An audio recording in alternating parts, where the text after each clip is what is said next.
Oh, boys, these are a lot of events and golf outings. Well, you want me to miss my own golf tournament? Yeah, they're all great cars. I mean, this is... Hold on. I got this. Guys, I got this. Don't worry about it. Hold on a second. He always says that. Hey guys, thanks for coming so fast. How are ya?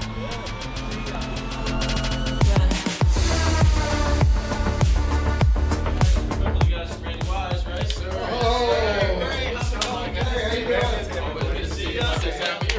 The Randy Wise Celebrity Golf Tour. Watch for the eye.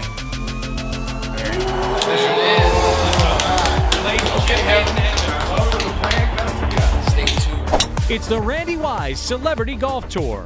Some of the biggest names in Michigan sports. And some, well, not so much. Brought to you in part by Premier Security Solutions, Fairway Packing Company, and Swiss Insurance. Watch episodes at woodwardsports.com. Hello, everybody, and welcome back to the Woodward Heavyweights live on woodwardsports.com. Make sure you like and share the stream. If you're listening on audio platform, leave a 5-star review. My name's Easy, and I'm an idiot. The man to my left, the one and only Speak Easy. I'm Spencer Exter. We got Chris Platty in the TV. Happy 6'9" and day. JB Smooth on the ones and twos. Happy 6'9". Everybody. Jay Bussy on the ones and twos. Jay Bussy on the ones and twos. Yeah, that's wild. What shirt you got, JB? Beer? The beers. Yeah. Have you ever seen the movie Baseball? You never seen basketball? I've seen basketball as like a 12-year-old. Oh, dude, that's a classic. I'll have to rewatch it as You know what's crazy? So basketball obviously is made by the South Park guys. Yeah. And it was funded by one of the families that sued Michael Jackson. Really? Yeah. That is actually insane. One of the families that got the payout for Michael Jackson, the Neverland stuff, funded basketball. Who would ever thought that'd be come up on today's show? That is actually kind of... Yeah. I wonder if they made their money back. Probably not. Yeah, probably not. Probably not. Well, baseball is post South Park, right? Well, yeah. I mean... So why would they need the... Well, I guess... Yeah, you just look for a funder. You don't want to do it yourself. Yeah, but I mean, that's crazy. I think they'd have more plugs than having to go find those guys. Well, the guy was the one that reached out. Michael had that much money, bro, that he helped fund a fucking... That's crazy. Yeah. That's crazy. That's pretty wild. You see Rick Ross bought a $5 billion jet? 18-seater? What? Yeah, it says Rick Ross on the side of it. $5 billion. That fucking $5 Wingstop billion? money. Yeah. 5 B's. No way. Swear. No way. Swear. Also, I thought like that was a bad $5 billion. I'll find it. I'll find it. Ricky Ross. Like a jet, like a fucking... Or the crypto money. Where's that? What'd he say? Show us. Show us. Yeah, I'll pull it up. That's crazy. Ricky Ross. Show us. Did you watch BDE today? No, but I did see a little. Like I watched the clip that was posted on Instagram. Yeah. Of Flannel Sam losing his shit a little bit. Sam Flannel went crazy. It was pretty funny. Yeah. I was dying. Listen, I was in tears. I've shared this desk with Neil Rule. He can get you there. Neil didn't even, it honestly wasn't like Neil didn't do much. But it's like it tallies. Yeah, he just called him half man, half a season. Half man, half a season. Yeah. You know, actually you're kind of right though, because Flannel Sam, when watching the clip, that's really how it went down. He is like oddly like I just sent that in Slack by the way, Chris. Yeah, but, I got it. But he gets a hard on for Anthony Davis. Yeah. Yeah. And he's not even like that type of player to get a hard on for. Don't tell Flannel that. Like all due respect, I mean, shoot, if he's here, I'd love to have him on the show. I'm so. It is weird. It is weird. It's like when you talk bad on Jalen Hurts in front of JB, he just voice change everything. Mike G says apparently my twin is here in downtown Plymouth. Well, tell him to come up to Birmingham and I'll fight him to the death because there can only be one. You can only be one, and unless he orders us fucking Coney dogs, like a G out of nowhere. Shout out to Mike G. That was boss shit. That was boss shit. That was fucking legendary. That was legendary. I'm making a Mike G shirt. Yeah. I'm waiting to like talk to the big boss, see what we can do with our shirts, because like I don't want to step any toes, but like niggas got eating shit, you know. Yeah. We got bills paid around them motherfuckers. Facts. And they're hard, bro. They are hard. Like, whatever. It's off camera, but yeah, Flannel Sam and AD. It's a weird thing. I understand if it's LeBron or MJ or someone of that caliber. Is Chris? You're a basketball guy. Is AD of that caliber to be freaking out about? No. And he hasn't been. He's on a steep decline. No, he's not nowhere near the caliber of like an all-time GOAT. So I don't get it. I mean, we all have people that we die on the hill for. I die on the hill for Pistons Brandon Jennings. Like, you know, we all. have That's those worthy weird of dying ones. on the hill. The hill I hate that you die on was 2 of them now. Maybe 3. But 1, the fact that you tried to deny flirting with that lady at the That is party. so not real. That's all gaslight. Not That's gaslighting. all gaslight, 100%. No, you're 2, definitely flirting with you her. were definitely flirting with her. 2, And you called yourself That's Columbine Chris. yeah. Yeah. okay. That part was true. I will accept that. Well, you can't But- deny that one because that one's literally on camera. Yeah, you're definitely Yeah. flirting with that lady. No, I wasn't, Spencer. You literally were like, Easy's gaslighting you. Don't let him gaslight you, Chris. And Well, now you're that's just running him with the gaslighting narrative. Well, me. yeah, You switched sides. I gaslight Easy about gaslighting because you were definitely flirting with it. You were sitting over there caking with her. Bro, you were I was caking, having a bro. conversation about music. I love music. You know how nerdy I get about music? No, you were trying to fucking smash. No, Anyways, definitely not. you're trying to fucking, what's it called? A steady beat? Clap? No, well, that, I guess. You talking about the metronome? Metronome, yeah. Oh, yeah. Chris trying to metronome that thing. No way. No way. I'm white. I don't got that much rhythm. What are the other things you hate that he does on Hill about? Blake Griffin. Blake Griffin, this fucking Jason Tatum. And the Jason Cade Tatum- comp. the That Jason shit Tatum drives me Cade comp crazy. That's a tough one. It's a tough one. But All Blake true. Griffin. No. Though, no. None of them are true. But anyway, here's Rick Ross's $5 billion plane. $5 billion. $5 billion, allegedly. Allegedly. Interesting.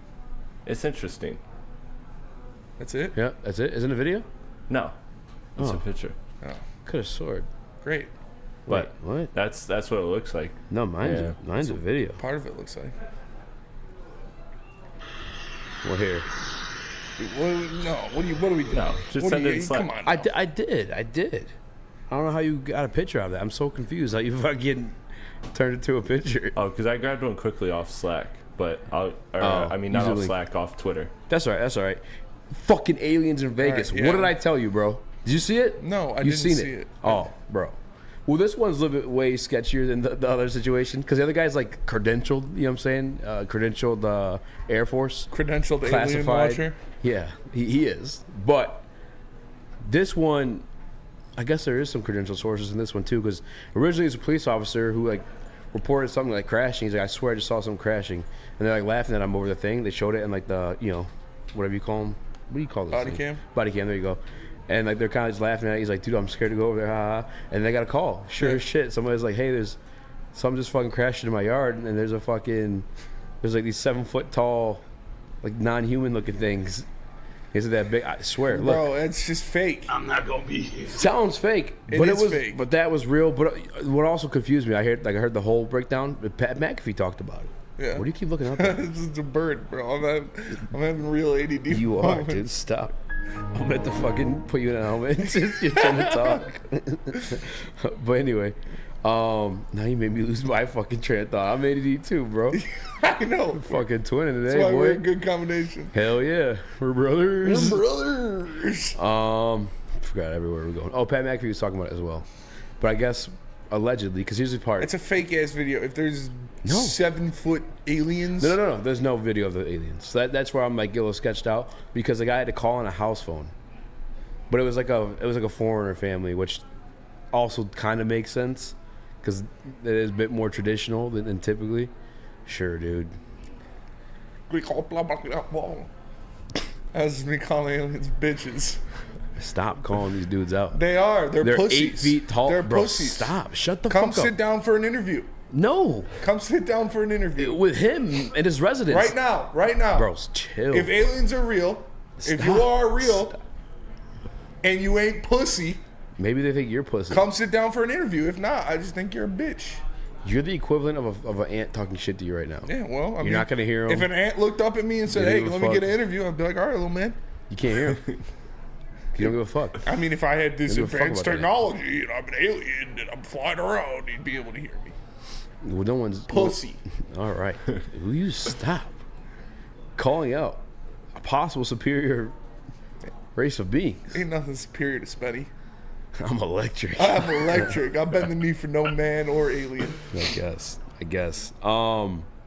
Speaking of fights, though, and I'm kind of disappointed. I saw it get spun this way on Twitter, but before we get that to there, Deontay Wilder was at the PFL event last night. Yeah. That's pretty cool. If you guys don't know, PFL did just sign Francis Ngannou after he was let go from the UFC. What? And he said he was interested in a 1-on-1, not just a boxing. Because obviously boxing, I don't want to see that, bro. Really? Dude, Wilder would fucking sleep Francis. Would he?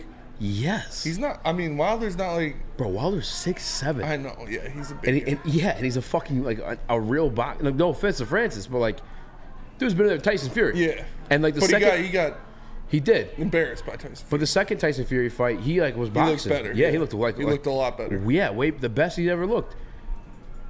All due respect to Francis. Again, 6'7". I mean, on top of that, Floyd was in there with Conor, like, bro. It was Conor also got dog walked when Floyd was like 40. Yeah, and Floyd like he's a practitioner. Defensive. Yeah, you know what I'm saying? Like Deontay Wilder will fucking send you to the shadow realm. Like I'm not looking forward to seeing. I mean, so Francis. Yeah, but Francis is not sending Deontay Wilder. I would bet my fucking Lambo on it. You don't got a Lambo. Shut up, dude. My girl's watching. Sorry. Yeah, he's got a nice Lambo. I'm playing. He's got 3 of every car. He's got 3 of those things. You and aliens are pussies. I didn't say that. Would you fuck an alien? Yeah. Does she have to like look like a human, or would you fuck it as is? Just you'd fuck a regular gray? Yeah, if she was bad alien bitch. Well, are you just assuming it's gender, or if there's no gender, there's genderless? Like one of those that Jedi bitch from Star Wars with the blue, fucking like. Nah, no clue. Yeah. Gamora though. Gamora could get it. Oh yeah, Gamora could catch it for sure. Yeah, That's just for sure. Yeah. That's a given.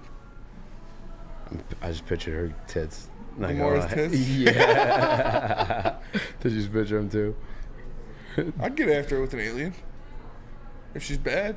But again, no she. It's like they're like seahorses. They just reproduce. I don't think that's how seahorses work. I don't think seahorses have genders. Like seahorses can change genders or whatever. What is it that just like this fucking doesn't need to be fucked? It just I think reproduces? octopus. Octopus? Holy shit! What's that called? Like now I pictured octopus is fucking. He's like, holy that shit, would I'm be a dad. wild. Holy shit, I'm a dad. I forget what it's called. You saying that though did make me think like, how do octopuses like get down? That'd be a wild thing to watch. Asexually, I think is what it's called. Yeah, reproduce asexually. Yeah. Amazon mollies, sponges, Cape honeybees. Damn, honeybees don't even get the fuck.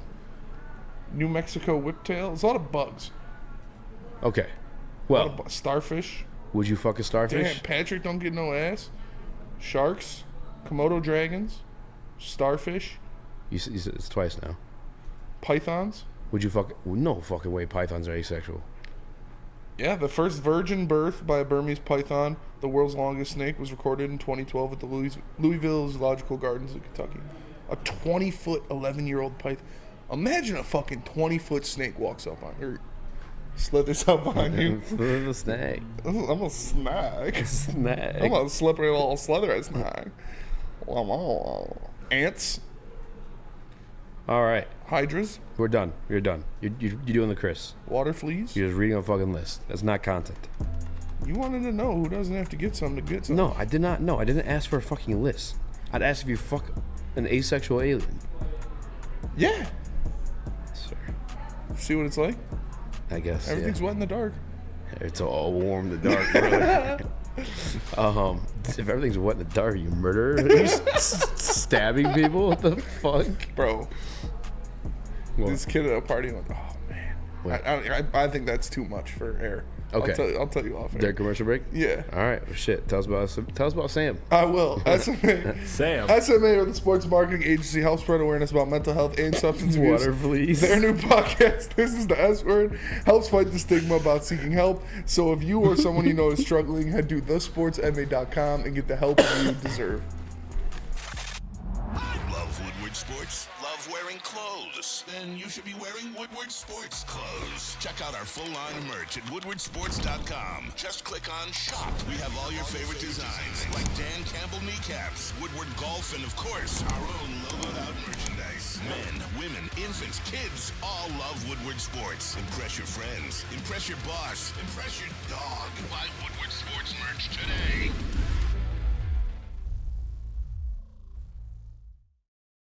The Sports Marketing Agency would not be who we are without great community partners like Higuera Health and Carol Zaniga.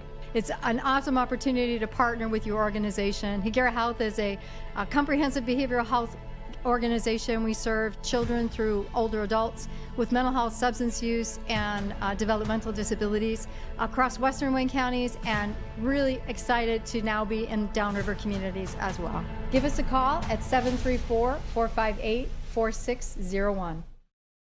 You have an opinion? Make sure it's seen and heard. Corner, jumper. Tweet us, hop on the YouTube chat, slide in the DMS at Woodward Sports on all social media.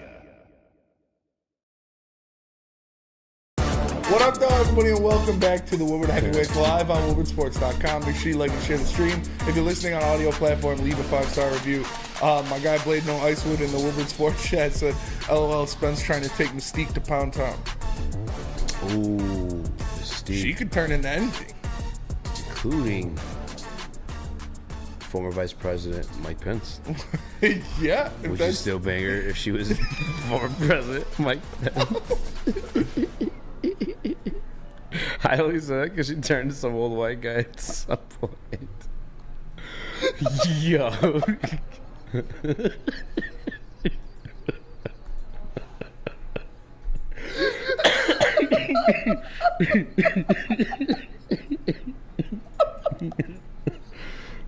Happy Friday.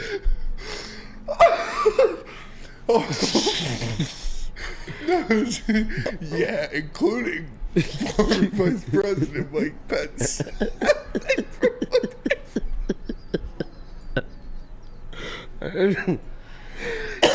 I know a guy. Link you up with it. Best comment right now is you getting the alien pregnant. That would be wild. I'm trying to get alien pregnant. I'll get an alien pregnant. You wild looking fucking baby. Yeah, it'd be cool. It comes out the hat and planted onto its fucking head. That stays on during sex. I'd let it. I don't know. It'd conquer the world. I'd have a little alien baby rule the world. What up, Chris? What were you gonna say? Oh, I was just saying I got that video. Oh, we'll get back to it. Yeah. Fucking, we're so far from that. Yeah. Like, do you want to talk about something actual, like something real, or we? Yeah. You want to talk about banging Mike Pence? Where are you trying to take this show? I want to take it. I want to talk about. If you want to get to the freep, just stop. Yeah. It's not the freep. I don't want to take the freep. No, not freep. It's Carlos Menares. Carlos Menares wrote an article for Freep, and he put it. Can you put that graphic up there? Yep. Just to. I didn't pay for it. I'm not paying for this bullshit when I see an article titled like this. Detroit Lions Jameson Williams needs a mentor before he becomes another Charles Rogers. This is just like sloppy, lazy, like poor journalism. Like I have a journalism degree. I don't consider myself a journalist at the moment. I haven't written an article in like 3 or 4 years, but I wrote a couple for Woodward Sports. But still, would you bang this alien? Yeah, would you bang Mike Pence? Top 5 aliens I would bang. Vincent Ragster. This is a joke. This is a joke, and shit like this needs to stop, man. This is like just clickbaity. It's lazy. It's stupid, and like get over yourself, man. Like what are you doing? The guy got suspended for betting in a hotel. So now he's Charles Rogers, huh? Just shut up, man. Just shut up with this shit. It's just fucking annoying at this point. Yeah, I mean, and for like a little bit of a history update for the people who don't know who Charles Rogers was, that's actually the first football jersey I've ever owned. Shout out to my Uncle Fred, who got that one for me. He was supposed to be a promising wide receiver for the Detroit Lions once upon a time. If I'm not mistaken, suffered an injury. Then he got addicted to pain pills. His first suspension was due to substance abuse policy. Yeah. That's a whole different can of worms. Yes. Whole different alien baby. That is a R.I.P. Charles Rogers, by the way, first and foremost. For sure. But like, you're talking about a person being addicted to drugs. Yeah. And a guy who gambled on a college game in a hotel. Yeah. These paths don't cross whatsoever. The correlation is there. And by the way, I mentioned this before the show started. I already dismissed this guy. Even before I started at Woodward Sports, started like this kind of career. Mm-hmm. When Dan Campbell was hired as the Detroit Lions head coach, he came up with an article about the time he had mentioned, I don't know if he said the F word, the pride F word, or if he had said like just G-A-Y. Yeah. Gay. You can say gay. I You can say gay, yes. Shout out to the gays. Well, anyway, either way, back when Dan Campbell was at Texas A&M, like during like a pep rally, he had mentioned it or whatever, and this guy just brings it up, tries to like cancel Dan Campbell before he's even coached a fucking game. Yeah. This guy is, I don't know, dude. He's scum, man. He must be He's stopped. scum. Yeah. It's like it's lazy, gotcha journalism. Like, get out of here with this shit, bro. See, Steve Wildes in the Woodward Sports Chat said Carlos is a clown, always has been, and it's like, get over yourself, man. Like, write something of substance. Yeah, right. So you don't have to just put these fucking clickbait titles out there. I can't think of a single time, and to be honest with you, I don't read his stuff. There was another guy from there too who tried to cancel someone for an N-word, and then he ended up using the N-word on his Twitter, and he got fired from a Freep. Maybe we could call it the Freep. That's two guys like that they've had now. But nonetheless, I can't think of a single time this guy's ever had an article about like on-field situations or I don't know, something pertaining to football instead of like these wide fucking swings at trying to like cancel or comp people to situations that are so much uglier than what the reality is. And it's a joke. I guess it is fishing for clicks. I'd really like to be respectful of him at this point, but it's like, this is your second time, at least in my knowledge. You've had a career full of these things. Like, stop, bro. Stop.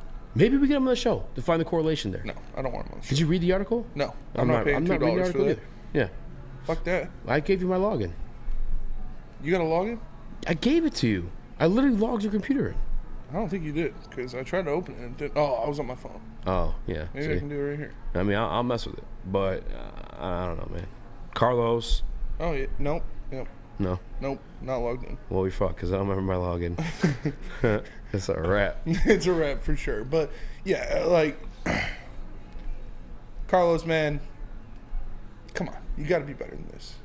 You can't just, like, this is literally gotcha journalism. It's trying to grab with headlines and, like, get over yourself, man. Actually take a deep dive into things. Actually talk to the player before you just write shit like this. It's embarrassing. This is nothing to be. Another thing too, Charles Rogers, second overall pick in the NFL draft. Jameson Williams also wasn't that. I don't know. There's just no comp here. To say he needs a mentor in a locker room full of coaches that have been in locker rooms their entire careers. Calvin Johnson was literally there. just at the practice facility yesterday. I just don't even know. I remember somebody asking him, Dan Campbell, this yesterday too at the presser, and he was like, "No, like my door's kind of always open." And J-Mo doesn't. Again, he hasn't veered anywhere near a path the same as Charles Rogers. Again, rest in peace, Charles Rogers. But like J-Mo's, he's nowhere near that. Yeah. In any form or fashion. Not as a player comp, not as off the field comp. Not, like, they're just two whole separate scenarios. And maybe he did his job because guess what we're doing? We're talking about it. It's the first fucking segment, into sports that they're speaking about. Chris? Yeah, I kind of correlate this to the same stuff going on with Ja right now with Stephen A. Smith, who I think is great at his job. But one of the things he called out was that he said, "Oh, there are sources tell me that people are worried not just for Ja Morant playing basketball, but for his life," and it's just like there's not really. It's a reach. There's no real substance behind it. You're just masking things and hyping it up a certain way to paint a certain narrative. So I don't like when this kind of stuff in sports exists. These kind of writers, and it's not just a sports thing. It's every facet of journalism. These types of articles and perspectives exist, and it's frustrating because it's damaging to these players' reputation and to their brand and your family members. They don't want to read that shit. Like imagine Jameson Williams' family members got to see stuff like that right now. Imagine Charles Rogers' family members. That too. That's an even better point. He has 8 kids. Their father's dead, gone deceased, and then just the shit they're bringing up is like in a negative light. Mm-hmm. Like, it's unneeded. It's unwarranted. But again, if his goal was to get attention, I mean, here we are. He got it. Yeah, he's obviously thirsty for attention. Putting out shit like that, like, yeah. I guess you got to keep your job somehow, but yeah, you can do better than that. I believe you. And for me at this point too, like, maybe not my place to do it, but like, I do want to call out the Freep a little bit too. Like, how long is this guy going to continue to do shit like this? and get access to the team. Yeah. Or access to writing about the team. Like we don't want these things. We are the voice of like the public. Mm-hmm. Not just us. I'm talking about just like everyone who fucking. I don't have it in front of me right now, but I guarantee the Woodward Sports chat's fucking going off about this guy too. It was already one earlier. Why are we? I'm not calling for his job, but put him on different assignments. Mm-hmm. If he wants to undercover dirt and do stuff like that, like put him in a fucking TMZ room or something. Put him on a know. crime beat. Yeah. Where like literally your job is to report on crimes. Yeah. Seriously. I don't know. I don't want him digging at my mess. I'm going to take the rest of this one over. But, like, get this guy off the fucking beat for the Detroit Lions. Yeah, it's, you only get so many chances. You only get so many shots. And when you continue to do stuff like this, I feel like the Lions need to say, like, you think the Lions are okay with shit like that? Like, probably not, man. So, talk about burning bridges to an athlete already. Is it really worth it? Is it really worth a couple clips to burn your bridges to an athlete and to a franchise? Like, come on, bro. Come on. That's what I'm saying. Like, God, they must not care enough. Like, we're in different levels of media. Like, we're content creators. We say wild shit to say wild shit. He's a journalist writing articles. Like, don't just be speculative. Yeah. Report. Yes. You're a reporter. Your literal number one job is to inform the public. Yeah. So present factual information and honest and true perspectives, not fabricated. Seriously, like find out if you can fuck an alien. Are they asexual? Yeah. Do they have vaginas? Do they have tits? What color are Gamora's nipples? Like these are the things the public cares about. Yes. Not these fucking bonehead, off the wall comparisons. Mm-hmm. Alien tits, human tits. These are the things we want to know. Yeah. And how can we get them in our mouths? It's true. That's all we're asking for, Carlos. Please. It's that simple. Start an Please. OnlyFans. Seriously. No, don't do that. Easy, tell us about Randy Wise. I'll tell you about Randy Wise Auto. It's the only place you guys can go to join the Randy Wise Celebrity Golf Tour with the likes of Braylon Edwards, Jim Harbaugh, and even the four-time Stanley Cup champion Darren McCarty. Join any Randy Wise Automotive Team location for your opportunity to join the Celebrity Golf Tours. Woodward Heavyweights. We'll be right back. The only sports network in Detroit that starts with a W. Because we win. Woodward Sports, Detroit's winning sports network. At work and at home, we're there with smarter security solutions. Featuring complete automation with customized alerts and more. For over 90 years, we've been the company that's been counted on to protect what matters most, all with personalized service and care. Right now, for a limited time, receive a free video device plus free installation with a new home system. Guardian Alarm. We protect Michigan. All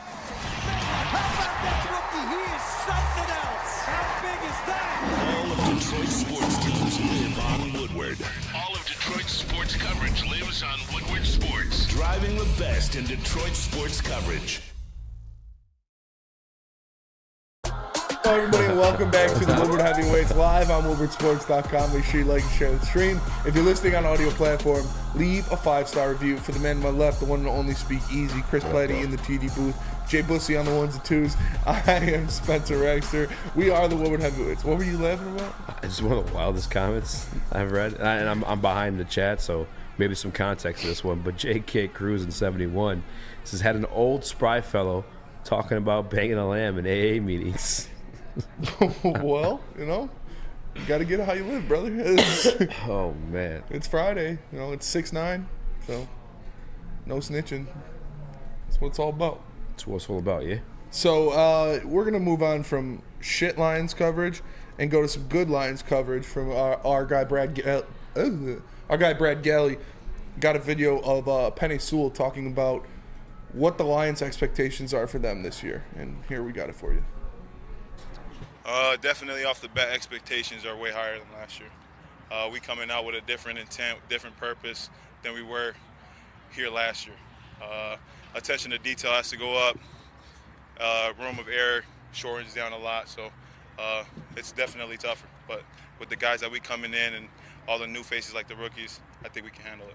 I mean, shoot, sky's the limit, to be honest. There's whatever's out there for an award, whatever, like Super Bowl. I believe that we have the right guys to accomplish that goal. So sky's the limit, and can't wait to see what we do this year. Oh, real quick, just can you play the video from the top? Just pause it, just real quick. Look at the fucking size of this man. Yeah. Next to our guy John. Holy fucking shit. Now we've only had virtual. Definitely. Look at go ahead and zoom up. Just play like a little bit long. I just want when it zooms out. Yeah. Where it zooms out and We're pause. coming out with a different intent, Holy different fucking purpose shit. than we were. John is a grown ass man. Yeah. Attention to detail has to go up. Bro, pause it. Pause it. What the fuck? Yeah. You try to tell me aliens don't exist? We're fucking looking at one. Yeah, that is a giant human being. I didn't even listen to everything you said. I was just like, yeah, he's a holy big guy, shit, dude. Very big guy. All right, I apologize. So he's talking about sky's the limit being the expectations for the Lions this year. More alien references. More alien.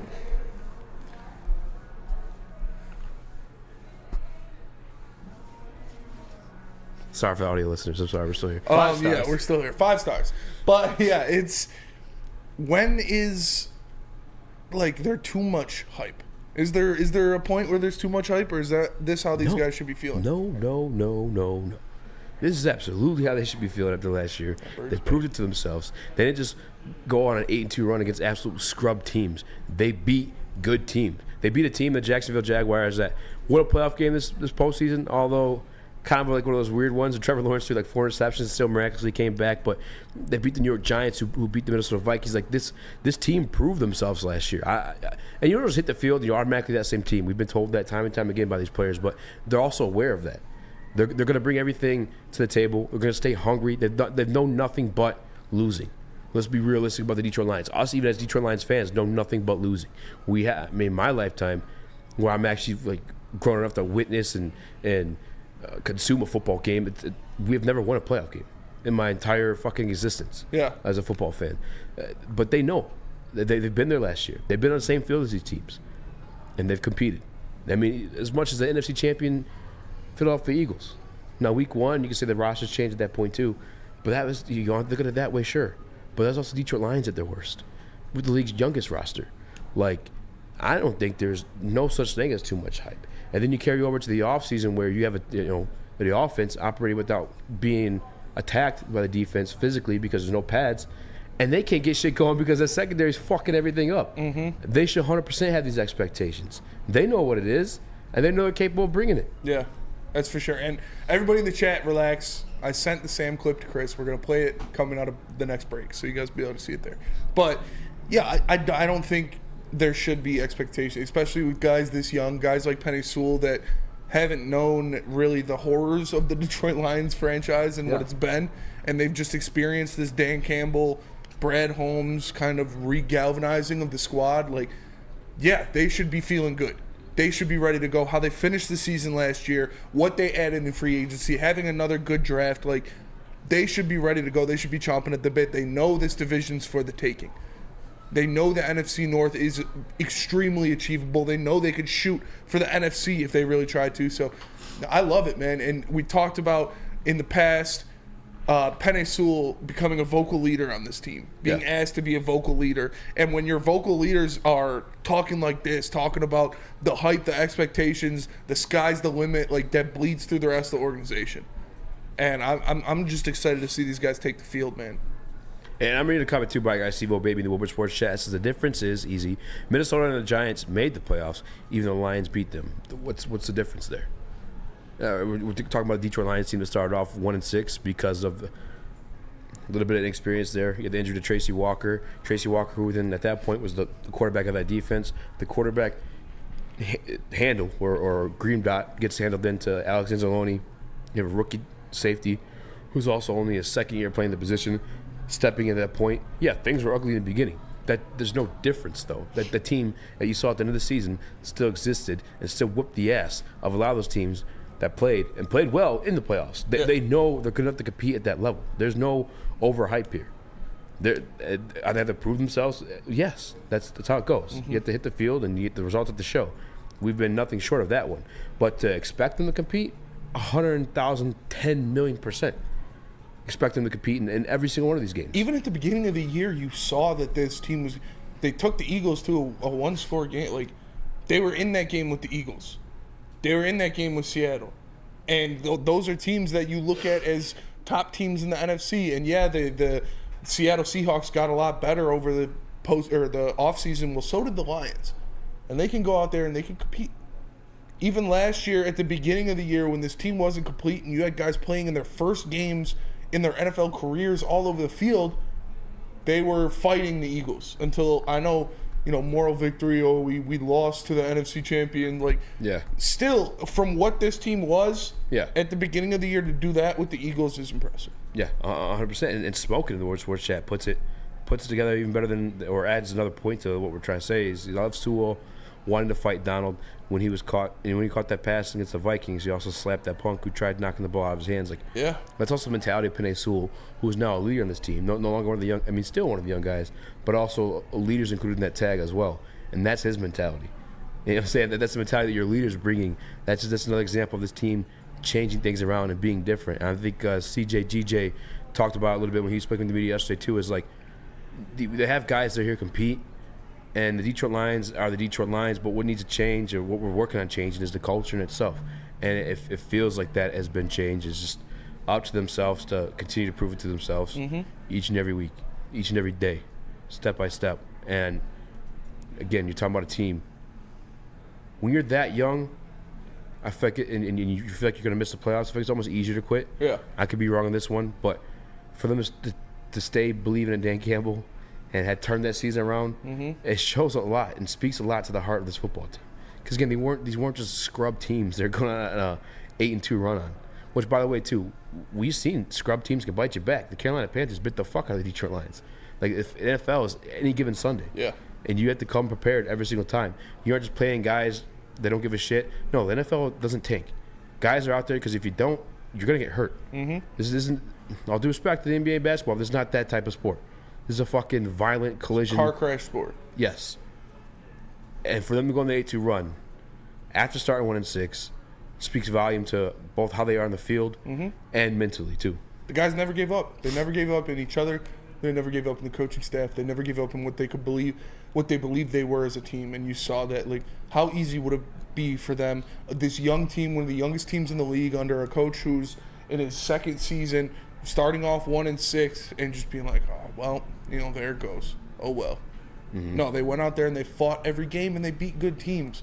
They beat the Giants. They beat the Jaguars. They beat the Vikings. Like, they beat the Packers in Lambeau to stop them from going to the playoffs.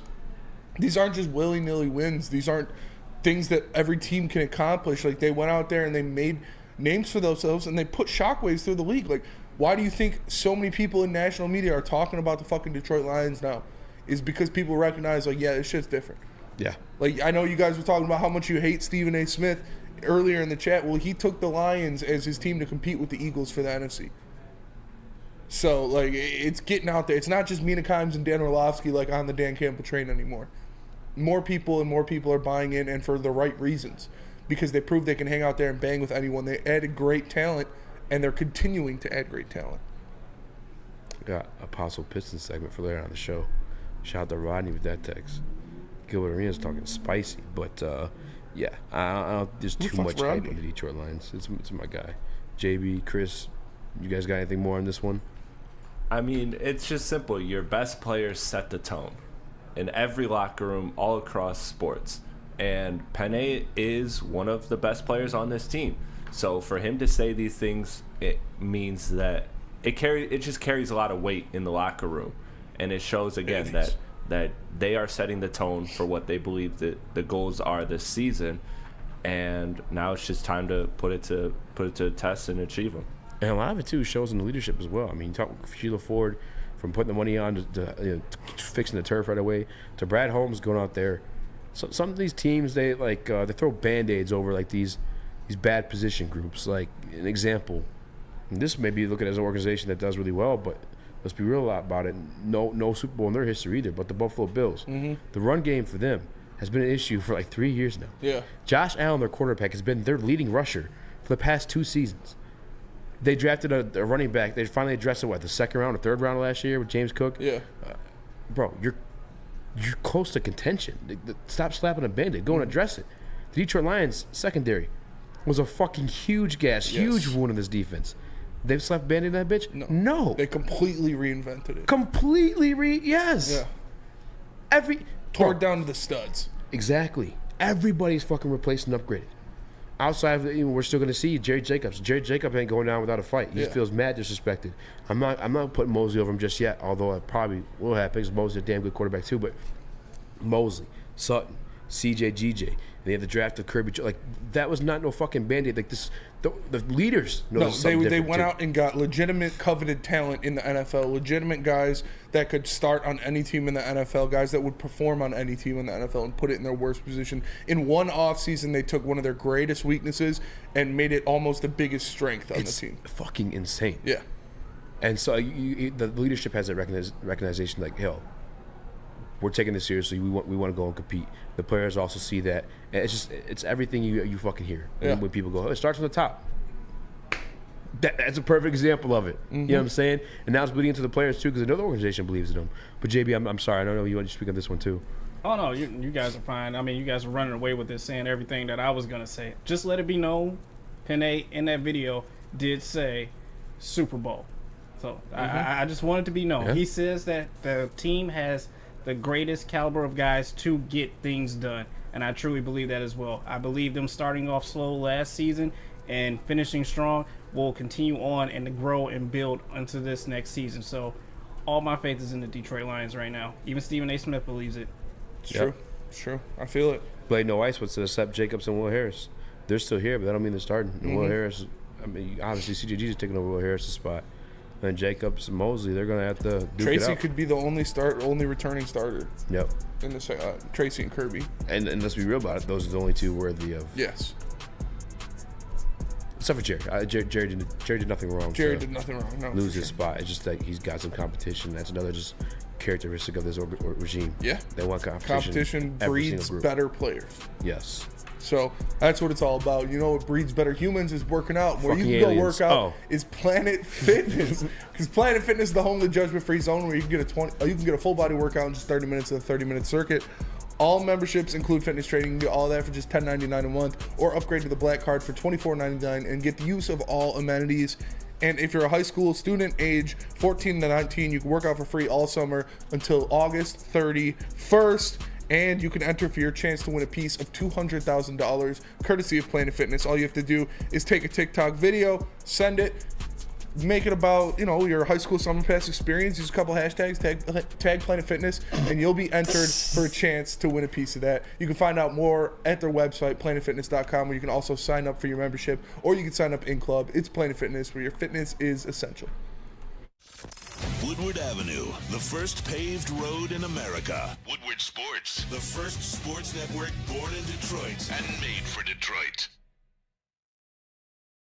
Big Boy Strawberry Fest has officially arrived, and we're here to show you the very best flavors of the season. Satisfy your sweet tooth with our deep-fried vanilla Oreos, strawberry hot fudge cake, and a slice of our classic strawberry pie. But that's not all. Cool off on a refreshing summer splash salad, or savor the flavors of our chicken Caesar wrap and strawberry bacon chicken wrap. And for breakfast lovers, don't miss out on our strawberry hotcakes or our mouth-watering red velvet waffle. Strawberry Fest is something for everyone. Celebrate the sweet season with us at Big Boy. We are the network for Detroit by Detroiters. Welcome to the Woodward Sports Network.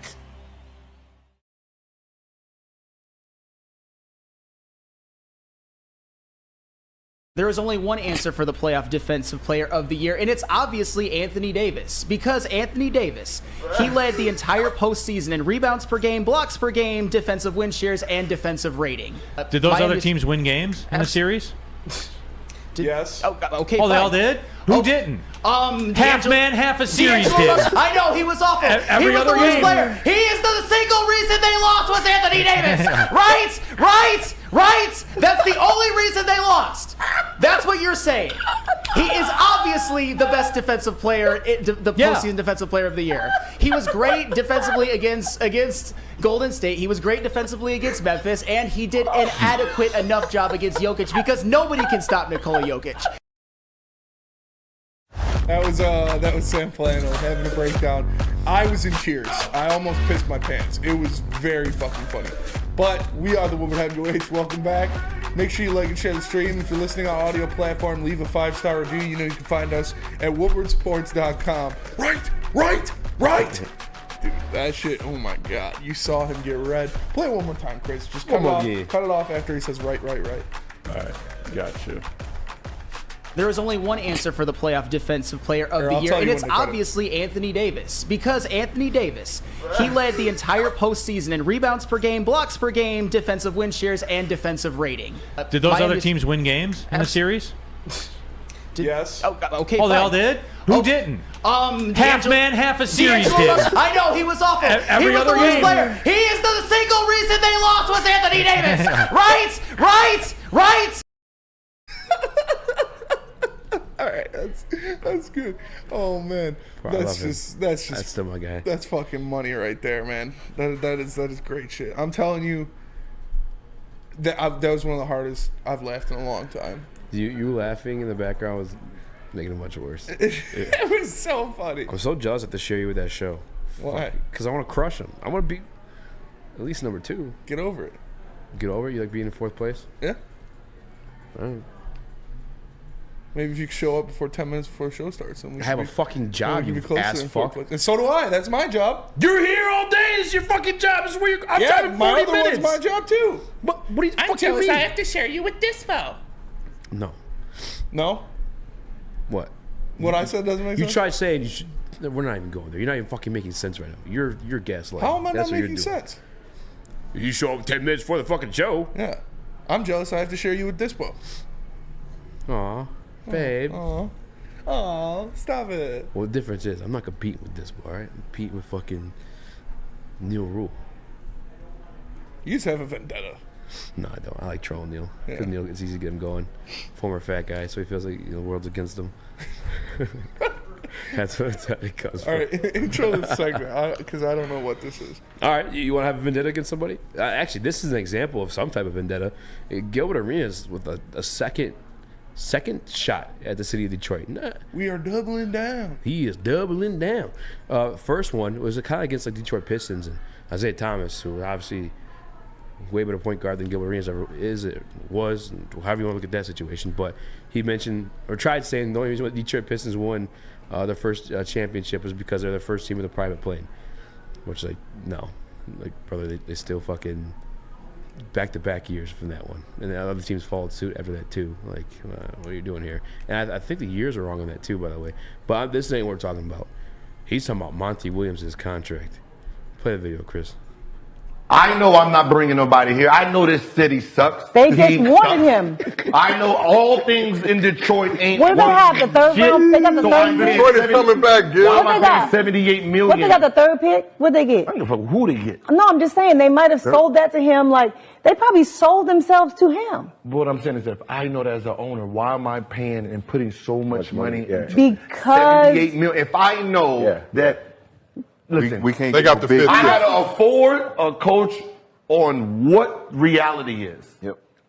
That's reality is not putting $78 million in the coach. That this is what I have. Right. You're not going to get a winning season, though. Cool. Yeah, I am. Who's the free agent? You haven't done it. Who's the free agent? Exactly what we're I have $12 talking million about. extra to pay whoever.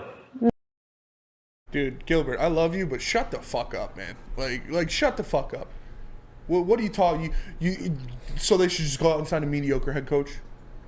You're worried about Monty's pockets now? You're worried about Tom Gorris's pockets now? There's no fucking salary cap. Coaches don't affect salary cap, so what the fuck are you bitching about? Let them go out there and throw money at their guy. Yeah, you have to overpay for a guy of that caliber to come in a shitty situation like you have in Detroit. It's a rebuild. You don't have top head coaching candidates lining up to take this job, so you're gonna have to overpay one of them. Just shut the fuck up with this shit, bro. That's so fucking embarrassing for you to say. Oh, they should know their place and hire some shit coach. Like, shut the fuck up. They went out there and got the best coach on the market, and you sound salty about it. They threw a bag at him because he's their guy. Yeah, they had to overpay to get him to come here because he didn't have to come here. He had his choice out of any coaching job he wanted. And they went out there and got their guy because they want to bring the best out of this team, out of this franchise. So just don't be mad that Detroit has more rings than you have. Don't be mad that you're not getting bags like this anymore and you're just yelling on a couch like an angry old man. That shit's just embarrassing.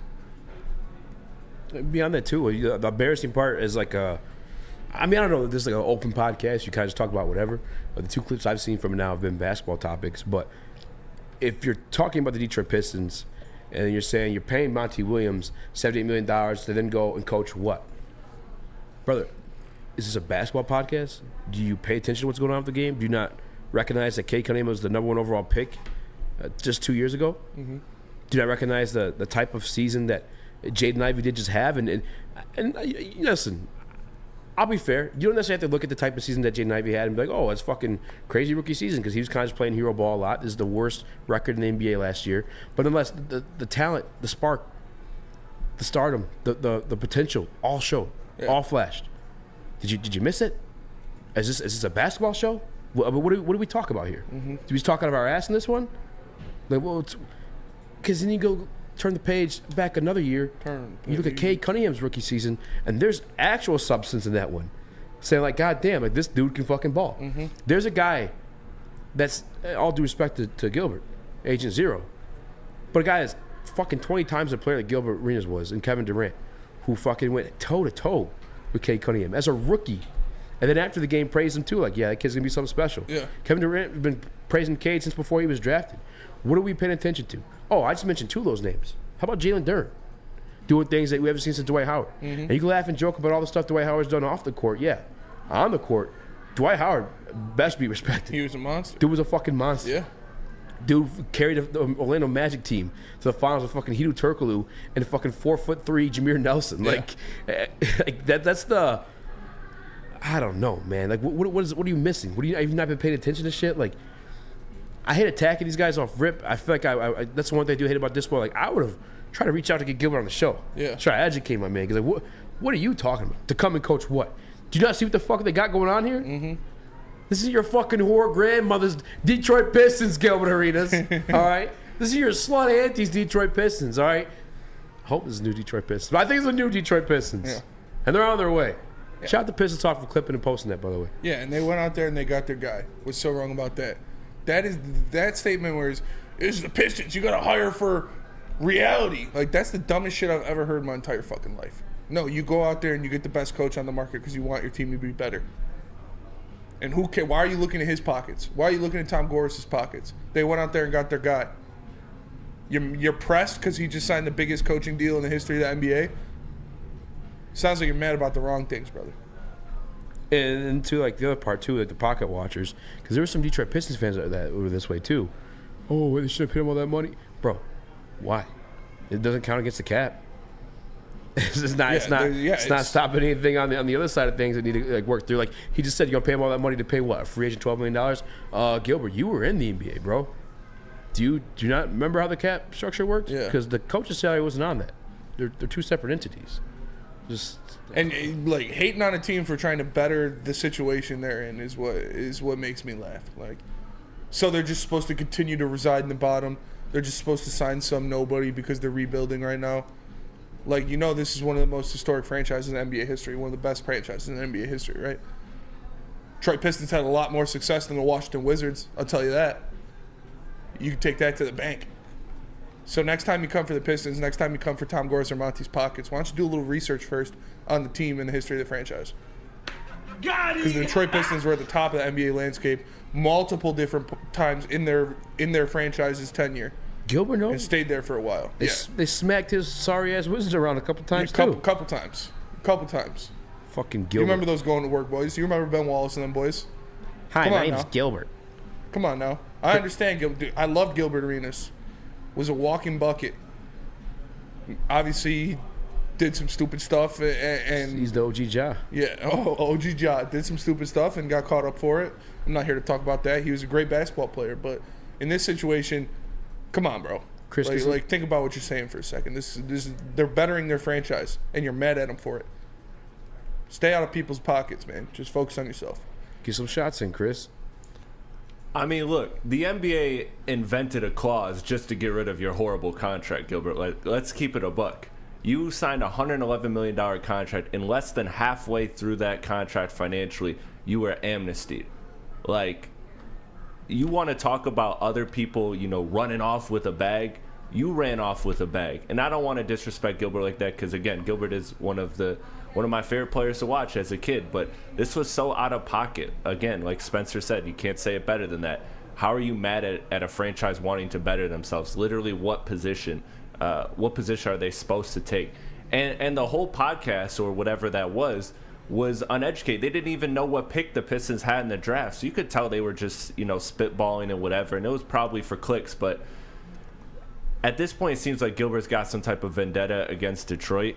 And I don't know what it is. I don't get it. Yeah. This stopped him from getting a few rings, and maybe that's why. Yeah, probably. I'd be mad too if his team's constantly bouncing me out of the playoffs. And then his knees were broken, and his ankles were busted because he wasn't insured with Swiss Insurance. Mm-hmm. What a fucking fool he was. Because now that summer's here, it's important to make sure that you are properly covered. Whether it's a grad party or just a group of people over to enjoy the lake or pool, your liability exposure increases significantly in the summertime. Let Swiss Insurance Group review your coverage and make sure you are protected from an unexpected loss. Check us out at SwissINS.com. Again, that's SwissINS.com, or call Mark today at 248-800-4177. It's Woodward Heavyweights. We'll be right back. Love Woodward Sports? Love wearing clothes? Then you should be wearing Woodward Sports clothes. Check out our full line of merch at woodwardsports.com. Just click on shop. We have all your favorite designs, like Dan Campbell kneecaps, Woodward golf, and of course, our own logoed out merchandise. Men, women, infants, kids all love Woodward Sports. Impress your friends. Impress your boss. Impress your dog. Buy Woodward Sports merch today.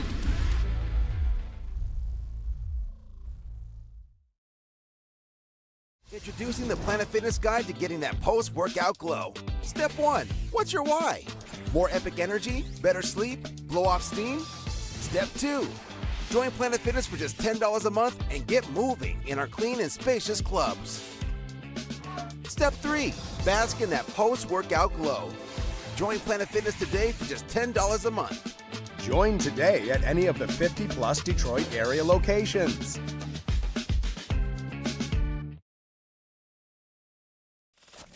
We don't like to brag that we are the toughest sports network in Detroit, but we do have a guy named Darren McCarty on our side.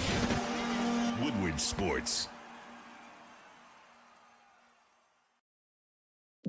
What up, though, everybody, and welcome back to the Woodward Heavyweights live on woodwardsports.com. Make sure you like and share the stream. If you're listening on an audio platform, leave a 5-star review. For the man to my left, Speak Easy, I'm Spencer Axter. We got Chris Platty in the TD booth and Jay Bussey on the ones and twos. So we're gonna keep it with the Pistons for. All right, I gotta stop calling you that. I'm sorry. We're gonna keep it with the Pistons for a little bit. Okay. Because the Pistons are starting to fill out their coaching staff. They started to make some more hires. They started to bring some more guys in to join Monty Williams behind the bench.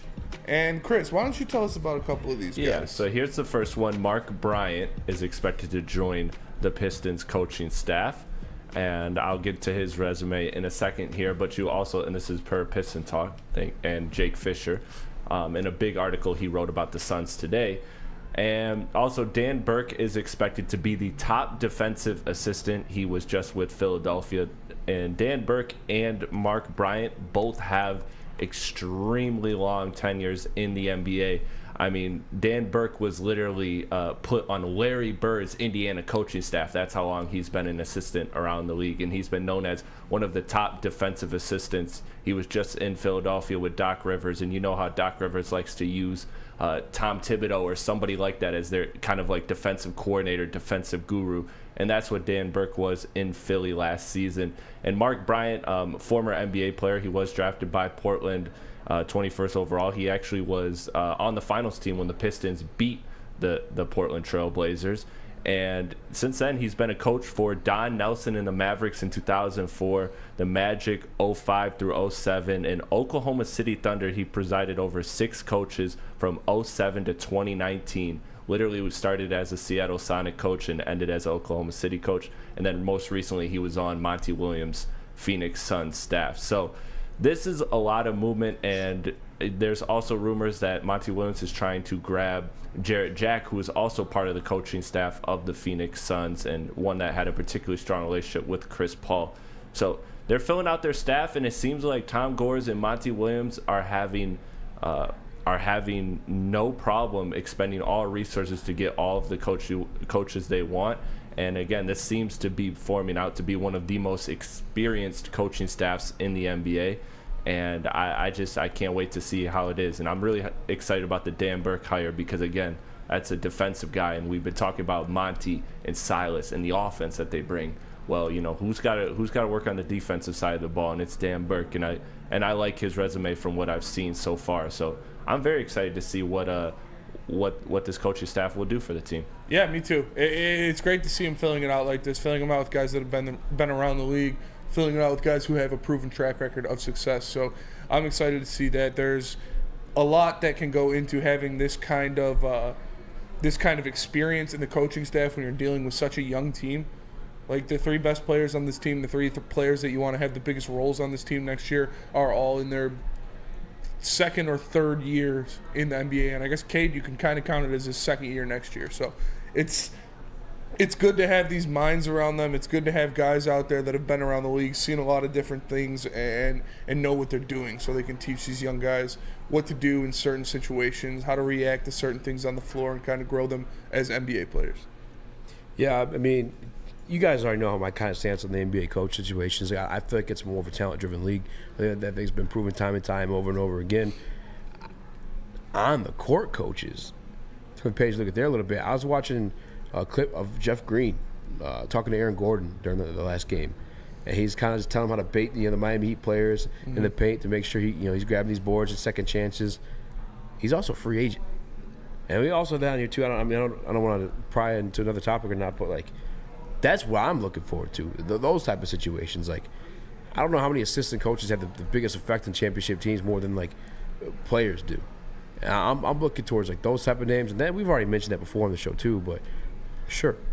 Fucking I'm getting excited about a fucking assistant coach. I mean, I don't know. It ain't me, but you guys selling me on it, I guess. I mean, look no further than the NBA Finals. 2 of the top 5 coaches in the NBA are in the NBA Finals. And now they do have talent on their rosters, of course. But the Celtics are a more talented team. Yeah, the Celtics are a more talented team, and they had a rookie head coach, and he got coach circles around. So coaching is fine. not everything. What team is winning? What team is winning up in the finals right now? The team with talent or the team with coaching? Well, I mean, the team that has more talent than the other team, but also has a top 5 coach. So one coach is better than the other. You think he's top 5 without Jokic in that team? Michael Malone? Yeah, I think he's a top 5 coach in the NBA. All right. Who is more talented team in the Eastern Conference Finals? In the Eastern Conference Finals? Yeah. With Boston, for sure. Yeah, and they Eric lost. Spoelstra's a damn good coach. Yeah, Don't get me wrong. But it doesn't matter. Yeah. No. I'd rather have the talent. Give me a situation. You think who's better coach, Mike Malone or Eric Spoelstra? Probably Eric Spoelstra. Right? Who do you think's going to win the NBA Finals? The Nuggets. The guys with talent. Yeah. It's a talent-driven league. I mean, coaching matters, yes, to a certain extent, especially situationally. I think, obviously, yeah. Situationally, I'm not talking about like fourth quarter, if it is close enough, where like Doc used to do that shit all the time. Like he'd actually draw up plays for the Celtics to do. I remember, I forget who it was. It was one of those super talented teams, but I felt like they never drew anything up. The Pistons sometimes, after SVG, never felt like they drew anything up coming out of like breaks or plays. It was like, all right, just go. Where like those situations, yes, you want good coaches, but I don't necessarily think that's hard to do. And a lot of times in those situations too, you're trying to get your talented guy the ball to make a play, you know? No, but easy. The thing you're missing about this is, okay, we can go back and forth on how much coaching matters in the NBA, but if we both agree that coaching matters, so is it not a plus to have this advantage where you might beat Miami and you're facing a Boston team that's much more talented, but if you do have that coaching staff, that can end up being the difference in that series and propelling your team further than they were expected to be. So at the end of the day, talent does run this league, this NBA, but coaching matters too. And again, it's just preparing yourself for all scenarios and bettering yourself. Again, it's like, what are you supposed to do? Are you going back to the Gilbert thing where it just doesn't matter? Just pick a coach. You're not supposed to get a good coach. No, you want a good coaching staff because it gives you the luxury of some sort of safety net in situations where you're not the most talented team. Yeah. Spinny. What? You already know how I feel about the man. I mean, there's so much where I don't know how much. I don't know what the fuck you wanted me to say mid-show about the coaching hire. I thought we were going fucking free agents or something. But I'm not mad at it. Let's fucking go. If he's him, if he's gonna help this team, I'm all for it. Yeah. Well, I mean, we already did like a free agent breakdown. Yeah. Yesterday. We should eyeing some free agents. I don't know if you had something juicy like names. It was the Bleacher Report put it out that they're eyeing Jerami Grant and Cam Johnson. Like visiting or conversations. Yes. Kicking the ball. Oh, I guess they don't have those type of things. But. Yeah. Per The Athletic, Pistons have interest in Jerami Grant reunion and Nets wing Cam Johnson. Fuck yeah. That's what you love to hear. They're going to get one of those wings. Mm-hmm. They need to. They have to. Yes, have to. Yeah. Have to. It's the biggest hole in their team is a 3-and-D guy on the wing. Yeah. That's why there's a couple comments in Woodward Sports Chat, the Way fan. Coaching is very important, easy. Think about the wings. All right, we're stopping there. Wings, hockey, different sport. Coaching matters 100%. I don't know, hockey. No, coaching matters in hockey too. Coaching matters in hockey too. What do you think matters? Coaching matters more in hockey or basketball? Hockey. Probably hockey, yeah. Yeah. Because one player can make such a big difference in basketball. Yeah, I mean, the Way fan or anybody else that thinks I'm talking about is coaching in general. No, that's not the case, whatever. Like, there's two sports where I think coaching is minimal. Obviously still have an effect, like, right, they're making executive decisions, deciding who actually that's a fair point too towards like pro coaching, that coaching matters, is deciding who to put on the floor and what situations. That shit matters too. Like Dwayne Casey, we loved him, great guy, but like a lot of situational times where he had like Killian Hayes and whoever the fuck taking the ball, Corey Joe, like shit like that, we all fucking hated. But two sports minimally I think coaching matters. You're gonna have baseball and basketball. Everything else I think coaching is a bit more important. Yeah. And those two, that's where I'm like, yeah. No, I feel you on that. Definitely. But there's definitely times where in basketball it helps the good coach, and especially when you have a young team like this. When you have a team you don't know what these guys are just yet. You think they're going to be stars. You hope they're going to be stars, but you need someone to help them grow. And having a good coach in there to teach them how to do the right things, to show them how to play in the right situations at the right times, what to do when and what to do where when you're a guy who's in his second year in the league and the biggest veteran on your team is Bojan Bogdanovic. Like, it helps to have a good coach behind the bench who has been to the NBA Finals, who has been deep in the playoffs, multiple teams, who has been on teams that have guys like Devin Booker and Chris Paul. Like, it helps when you have a coach in there to show these young guys the ropes. Yeah, I remember seeing something on Twitter too. A lot of people want Jared Jack to be part of the staff as well, due to his experience with Golden State, both as a player. And I think he coached there a little bit too, didn't he? But I could see that. Jared Jack in 2K. Because you know what? Did you? I had a full court buzzer beater with Jared Jack in 2K to beat Sash. He got pissed.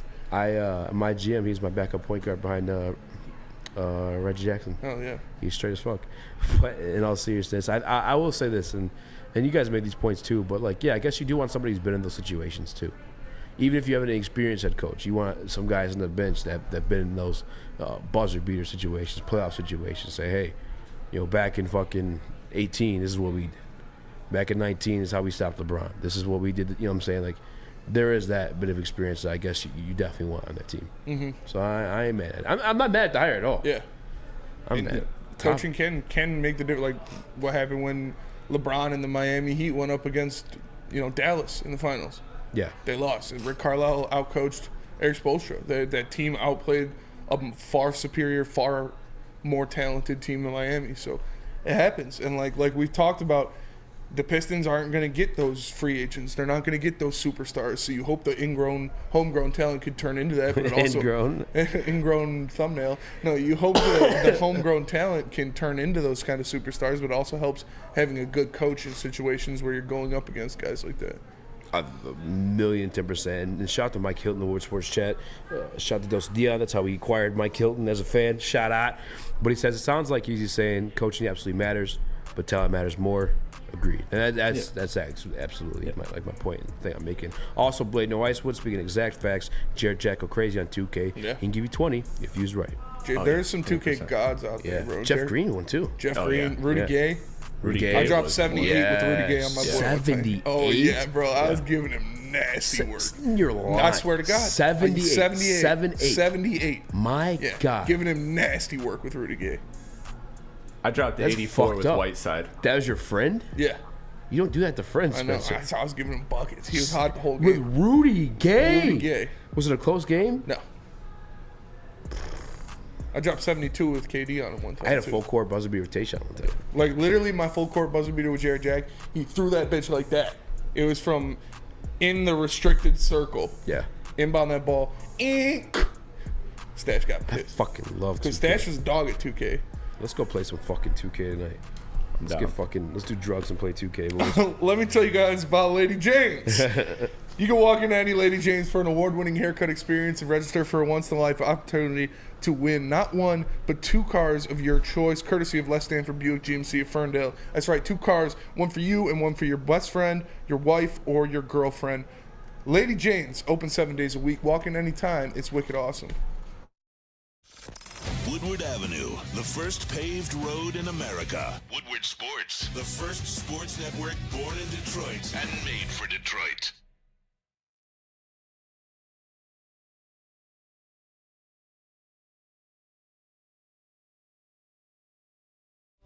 Since the dawn of moving people, Chevrolet has led the way. The world of transportation is changing. At Feldman Chevrolet, we are leading the charge forward. With every electric vehicle, every mile traveled, one Feldman at a time. The company that puts more Chevys on Michigan roads is now the #1 name for Chevy electric vehicles.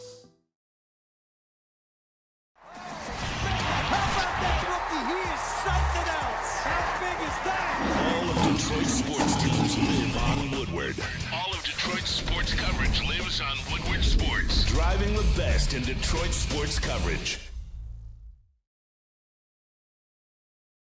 Everybody, and welcome back to the Woodward Heavyweights live on WoodwardSports.com. Make sure you like and share your stream. If you're listening on audio platforms, leave a 5-star review. We just got done talking about the Pistons, talking a lot about the Pistons. An underrated 2K legend. Do you want to do that now? What? You want to do it right now? The list? Yeah. No. No, I want to think about that. Yeah, we one. got to think about it. I want a graphic. Yeah. I feel like that's like I rarely say shit's viral because I feel like that's like cursing it, but I feel that's highly viral content there. Yeah. What I do want to do that excited me when I looked at the prep sheet, the tier list for the Detroit Lions. What's up with that? Is that your list? No, it's not Somebody my else's list. list. Can you throw it up there for a second? Yes, sir. So this was a tier list created by FanDuel. NFL tiers. So where teams rank. Tier 1, you got the Chiefs and the Eagles. Tier 2, you have the Bengals, the Bills, the Niners, the Jets, and the Ravens. Tier 3, you got Dolphins, Chargers, Seahawks, Cowboys, Lions. Tier 4, you got the Giants, the Jags, the Vikings, the Saints, the Steelers, the Bears, and the Browns. Bears in Tier 4. Yeah, what the fuck? Tier 5, you got Pats, Broncos, Packers, Raiders, Commanders, Titans, and then all the untouchables at the bottom. The untouchables. Yeah, where are where you? the Bears belong. Where are you the on Bears this belong. one? Where are you on this one? How do I'm you feel tier about that? 1. I'm electric. I'm electric. Can you throw it up there actually while I do this, Chris? Because I do want to. First and foremost, you guys already know where I'm going with this one. Shout out to the birds behind me. Oh, those are the birds I was looking at. Oh, for real? Yeah. They're out there mobbing. They've been out there all day. They're squatted. They're eating like ribs or something. First and foremost, speaking of tears. There's like ribs on the ground out there. Speaking of tears, this almost brings a tear to my fucking eye. See the Detroit Lions tier 3. That's sad. I mean, but that's where we've been as a franchise. Sad. We've always been fucking tier 6 and below. Oh, yeah. Basement tier. So see us move up and top 3 of anything could bring a tear to my fucking eye. Although the teams in that category aren't like the sexiest. It's pretty fair though. But moving on from that point, yeah, Detroit Lions tier 3, fair as fuck. That's absolutely where they belong. Tier 4. Let's move up the Jags. I think the Jags should be tier 3. Jags can join the party at tier 3. Yeah. But the Chicago Bears at tier 4. What the fuck have they done? They had the #1 pick in the entire fucking draft. What have they done to just fucking elevate the fucking three tiers like that? What was done there? Come on. I don't know. Well, can you throw it back up there, Chris? Hold on. Are they better than the Patriots? No. Are they better than the Broncos? Nah. Are they better than the Packers? I don't know. Are they better than That's the Raiders? the thing. You can't definitively say they're better than the Packers, and you're the Packers at tier 5. Yeah. You read off tier 5 right now? Yeah. Are they better than the Raiders? Yeah. What the fuck? No. No. Nah. I don't know, dude. Are they better Raiders than the are trouble. Commanders? No. Are they better than the Titans? Maybe no. Maybe no. Maybe no. Maybe no. Titans are a little bit of a decline there. But who the fuck? Oh. And then the team that just won the Super Bowl 2 years ago, great 2 years ago, yes, but slid into the top 5 of this NFL draft due to injury, not coaching, not on-field play. You lost Cooper Kupp. Matthew Stafford had his injury situation. Aaron Donald had an injury situation. The only, I guess there's 2 relevant names that stayed healthy on the team. You look at Bobby Wagner and Jalen Ramsey. Let's be honest about it, though. No one's, unless you're the Chicago Bears, expecting a linebacker and fucking possibly a quarterback to carry you. Why are they tier 6? They just won a fucking Super Bowl and have a coach that has an all-time winning record. And you have the fucking Bears in tier 4. That shit's wild to me. I'm sorry. That Lions cool. Lions are tier 3 all day. But that shit's fucking insane. I don't think the Bears are better than Denver. I don't think they're better than New England. I don't think they're better than Green Bay. I don't think they're better than Las Vegas. I don't think they're better than the Rams. I don't think they're better than the Falcons. I don't think they're better than the Texans. I think the Texans have a better team. You are higher than the Texans. I'm higher on the Texans than most. For sure. But what the fuck have they done to jump 2 tiers? Yeah, I don't know. They're the number 1 overall pick in the fucking draft. You want to know why? Because they suck. Because they suck. Why are they in tier 4? I don't know. What is up with Chicago Bears hype? They added a fucking linebacker and an offensive lineman. 2 linebackers. Name some notable names outside of that. Yeah. Please. I mean, receiver. DJ Moore. Here's receiver. Hey, I'm a Detroit Lions fan, all right? I got to witness probably the second or top, I'll say top 3, top 5 best receivers of all time. His name is Calvin Johnson. Yes. Cashed in a lot of losing seasons Top with that 3. receiver, right? So you bring in DJ Moore, who's arguably top 15. He's not even top 10, top 15. Yeah. Yeah. And they're jumping to tier 4. Oh my God, I'm sorry. You guys know I fucking hate the Bears. Justin Fields MVP season. I just don't get it. I don't fucking get it. Please.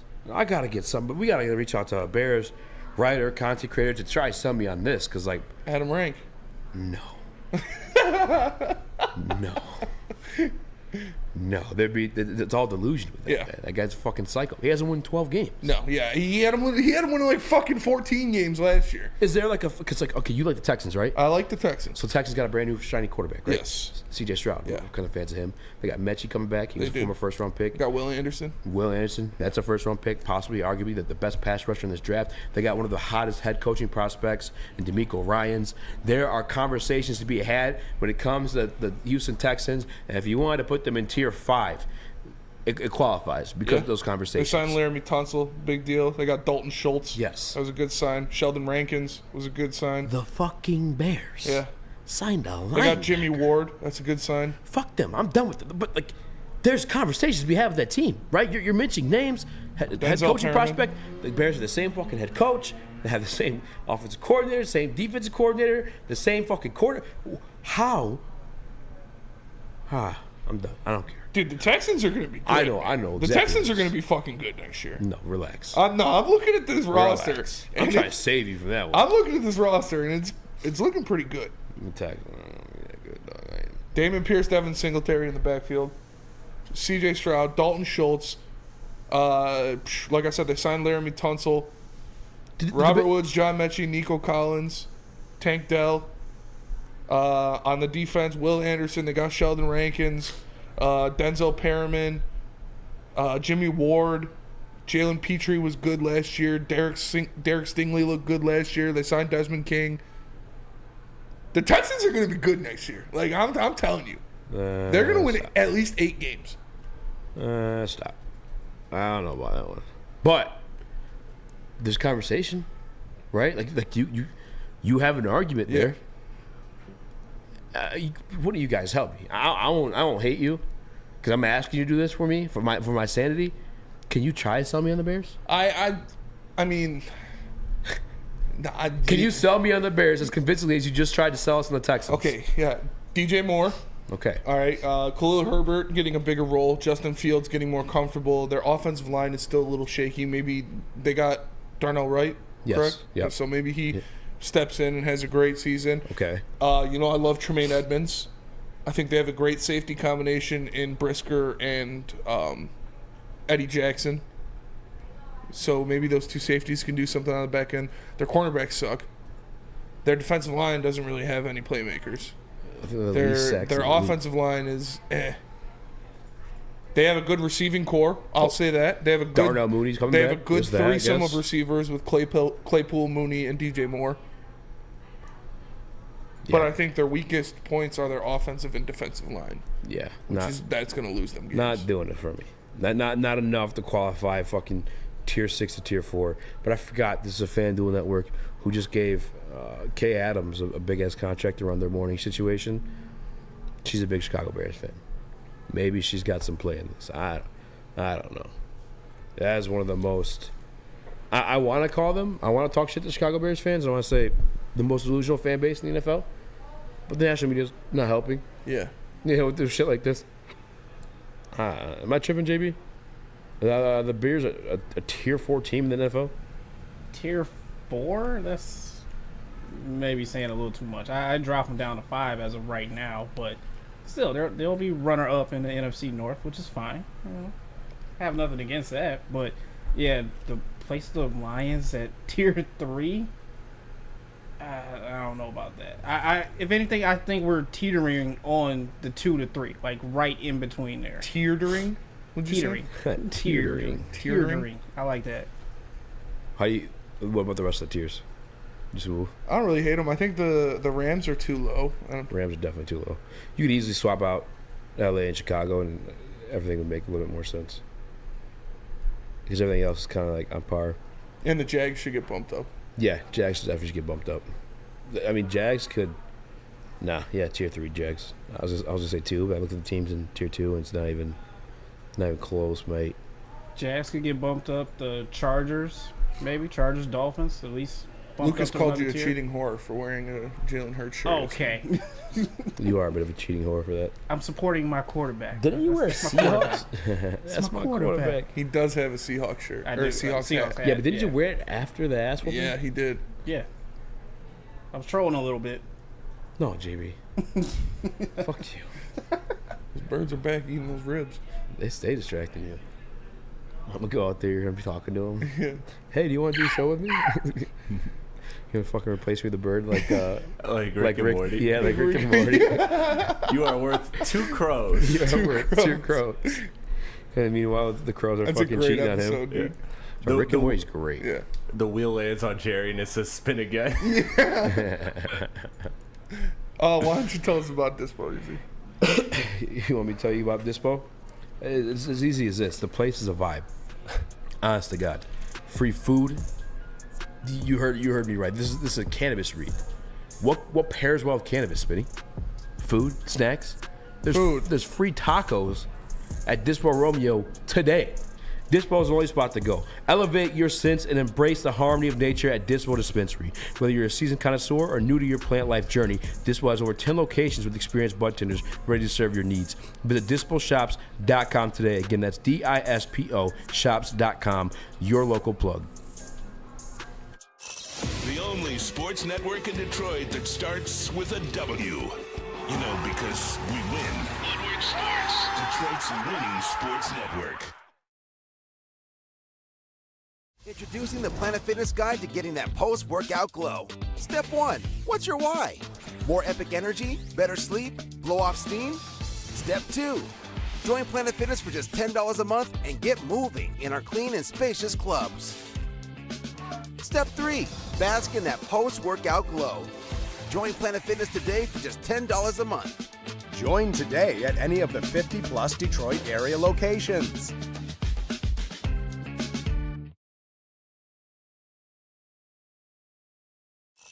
The only sports network in Detroit that starts with a W. You know, because we win. Woodward Sports, Detroit's winning sports network. Hello, everybody, and welcome back to the Woodward Heavyweights Live on WoodwardSports.com. Make sure you like and share the stream. If you're listening on audio platform, leave a 5-star review. For the man to my left, the one and only Speak Easy, Chris Platty in the TD booth, JB Smooth on the ones and twos, and no other name other than JB Smooth. I am Spencer Axter, and we are the Woodward Heavyweights. Appreciate you all for tapping in. Again, make sure you like the stream, man. It means more than you know. So I thought we could do some buy and sell. Bring back buy and sell. You want to do that? Buy and sell? Buy and sell. What are we buying and sell? All right, first things first, JB, drop me a beat, please. Buy or sell the Detroit Lions having a top 10 defense next year. One more again. 100%. Buy or sell the Detroit Lions having a top 10 defense next year.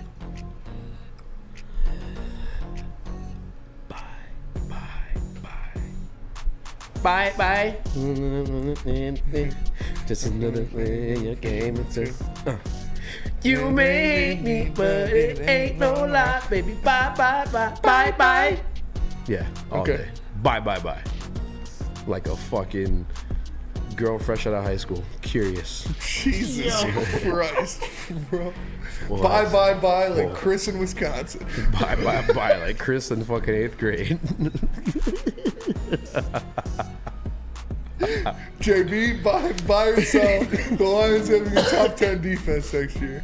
Oh, I will buy that any day of the week. Chris?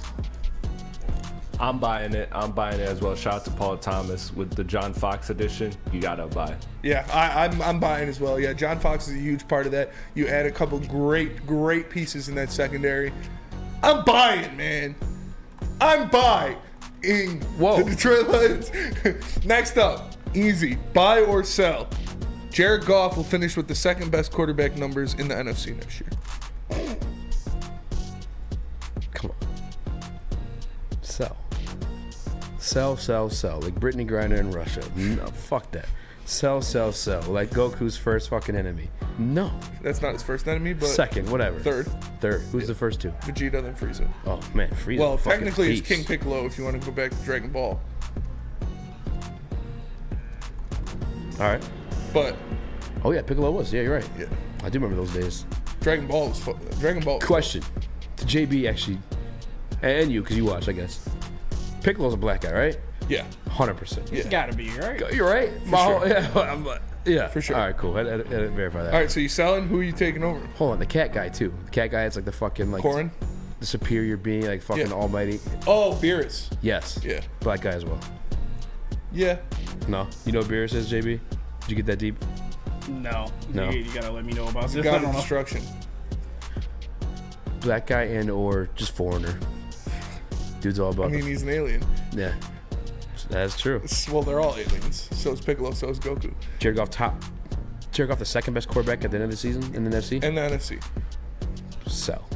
Come on, dog. Who do you got over him? Who I got over him? It's Matty Stafford. I think Derek Carr. I think Derek Carr's a surprise a lot of people. Piccolo definitely black. Piccolo's 100% black. Yeah, Piccolo 100% black. Yeah, for sure. Not even close. JB? Talking about Piccolo, or are we talking about QBs? Who's QBs? Are you buying or selling Piccolo being black? No. Buy or sell Jared Goff finishing the season with the second best numbers in the NFC. Second. I might buy that. I don't have a problem with that one. Just because looking at the rest of the tier QBs in there, it's like hit or miss with the rest of them. So I think I'm leaning more towards Jared Goff being number 2. So I'm buying. Chris?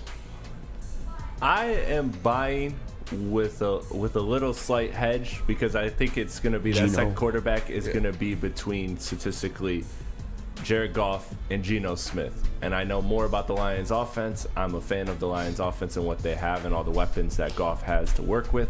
And so I think he could end up leading the better offense in Seattle. So I'll go a slight edge to him, but I wouldn't be surprised if Geno is number 2. You like Brock Purdy too, Trey Lance. I'm going to sell. I think it's going to be Geno at number 2, but I think Goff will be top 5 for sure. Yeah, Matthew Stafford. Buy or sell Penei Sewell at least second team All Pro next year. Bye. Yeah. Bye. You may hate me, but it ain't no lie, baby. Bye. Bye like the lady. Never mind. Oh, JB. Penei Sewell. At least All Pro second team. Oh, definitely. I mean, come on. The dude's an alien right now. We've seen the video. Come on. It's easy. I'm buying this one. DNC North Sports Chat says stop saying Stafford. Why? Dude's coming off fresh off a fucking Super Bowl victory and then he got hurt. Mm-hmm. Why are we saying no to Stafford? He's also getting Cooper Kupp back. Come on, man. Chris? What's the buy or sell again? Penei Sewell, at least second team All Pro. Oh, buy 100%. Lock it in. Easy money. Easy, where to push baby. the T. Yeah, I'm gonna go buy on that one as well. I think this is the year where he really takes that big leap forward. I think this is the year where he takes off and he puts the rest of the league on notice. Buy or sell? James Houston and Aiden Hutchinson combined for at least 23 sacks next season. Sell. That's asking a lot. That's a lot. That's a lot. There's like 21 Savage featuring J. Cole. Fucking a lot. Fire. A lot. I'm selling that one. Sorry. JB. 23.5 sacks combined. Sell. They'll end at like 21 or 22. 21. Okay, you do something for me. Hey. Chris? That's tough. That's tough because that's right where the lines are. We did the lines, and it's, Aiden Hutchinson at 13 and James Houston at 10. So it's so close right there. I think I'm gonna buy it. I don't know if it's gonna be exactly split 10 and 13, but 23 does sound like a lot, but it seems achievable. I mean, James Houston got 8 in 8 games, right? So It's like, yeah, you gotta believe with those secondaries, making them think a little bit more, giving them an extra second. That's fair. Yeah, I think I'm gonna go with it. It's better than the Bears. Buy. I've been this since Jump Street. I think Hutch is gonna have 13.5 sacks this year, and James Houston's getting at least 10. So I'm buying that. Buy or sell? All right. Kirby Joseph and Chauncey Gardner-Johnson combined for north of 10 interceptions next year. Kirby Joseph and Chauncey Gardner-Johnson. That's steep, too. North of 10 interceptions next year.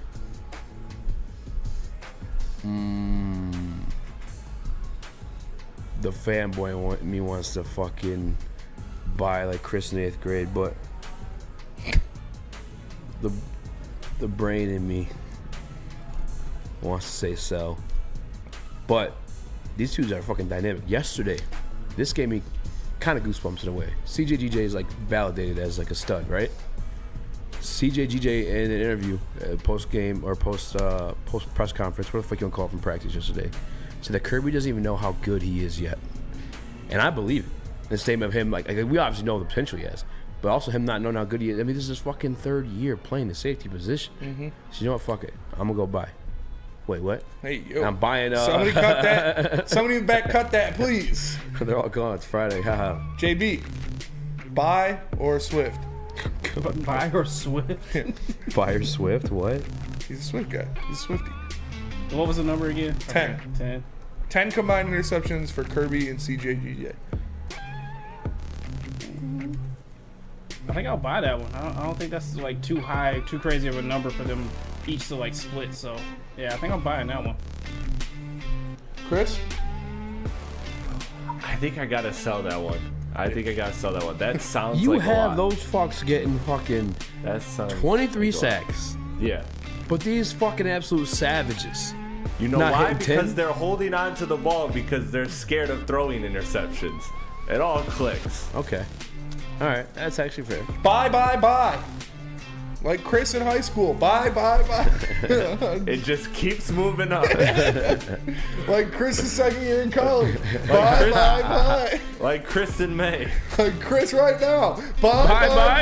No, I'm just kidding. But yeah, buy, because I think it's going to happen. Kirby's going to get 6. Chauncey will get 4 or 5. Buy. All right, these have been off the top too. I didn't even run any of these down. I know, this is even on the sheet. I'm impressed. All right, buy or sell. Amon-Ra St. Brown will lead the NFC in receiving yards. Sell. Sell. All right, second, behind Justin Jefferson. Sell. Go receptions. Amon-Ra St. Brown leads the NFC in receptions. Bye. I want to see where he was last year. In yards? Yeah. Yeah, do that real quick. And then, or do you want, all right, we'll do receptions while you look up yards. How's the bet? You want to do that? All right, no response. 100%. JB. All right. Amon-Ra St. Brown leads the NFC in receptions next year. Buy or sell? Receptions, I'm buying that one. Definitely buying that one. Amon-Ra St. Brown was... Chris. Amon-Ra St. Brown leads the NFC in receptions next season.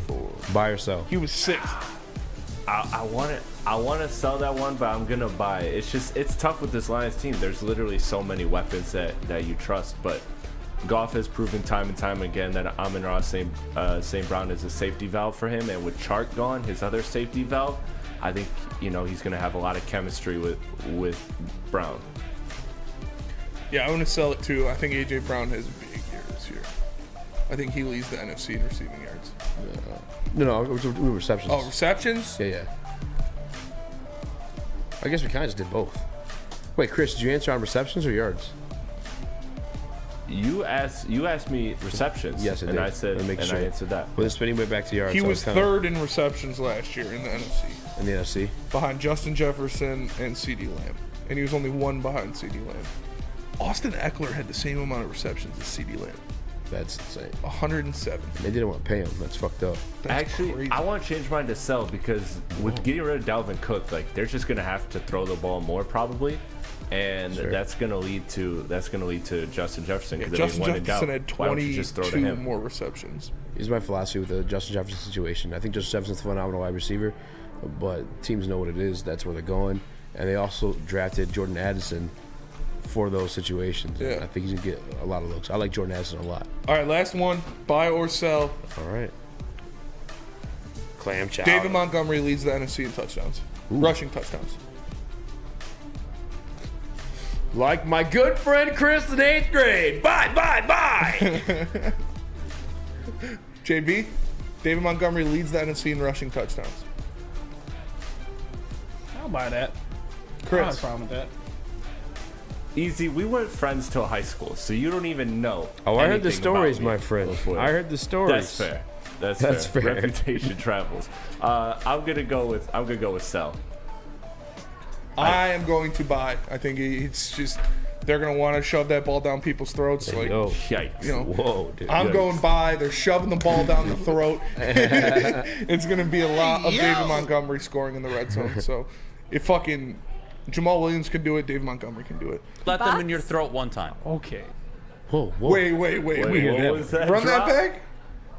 Let them in your throat one time. Okay. Oh my God. Was he saying that to Gabby? No, it was to Jeff. Oh, okay. All right. Because her Gabby in the cut. I'm like, whoa. Yeah.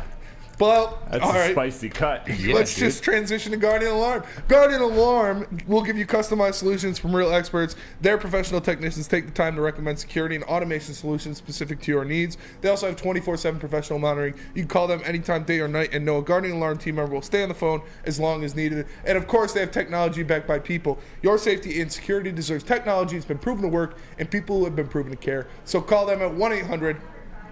Stay out! That's 1-800. Stay out! Right now, and let them know Woodward Sports sent you. Love Woodward Sports? Love wearing clothes? Then you should be wearing Woodward Sports clothes. Check out our full line of merch at woodwardsports.com. Just click on shop. We have all your favorite designs, like Dan Campbell kneecaps, Woodward golf, and of course, our own logoed out merchandise. Men, women, infants, kids, all love Woodward Sports. Impress your friends. Impress your boss. Impress your dog. Buy Woodward Sports merch today.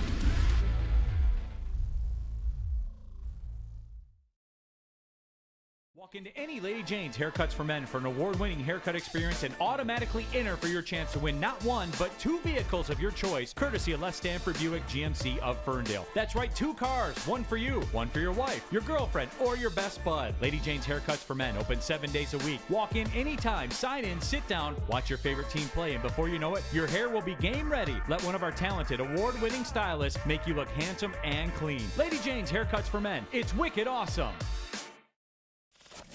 We don't like to brag that we are the toughest sports network in Detroit, but we do have a guy named Darren McCarty on our side. Woodward Sports. What up, though, everybody? Y'all are thirsty in the Woodward Sports chat, and it's gross. Welcome back to WoodwardSports.com. We are the Woodward Heavyweights. Make sure you like and share the stream. If you're listening on an audio platform, leave a 5-star review. For Speak Easy and Chris Platty and JV Smooth, I am Spencer Raxter, and we are the Woodward Heavyweights. And now it's time for a Christopher breakdown. No, I think his breakdown was the coaching thing. Chris, let me hear your prospect breakdown.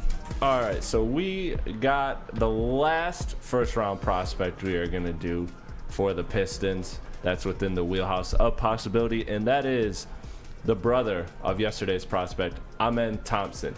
Amen Thompson averaged 16.5 points per game, 6 rebounds, 7 assists, 2 steals, 3 turnovers, and shot 68% from the free throw line, basically 69.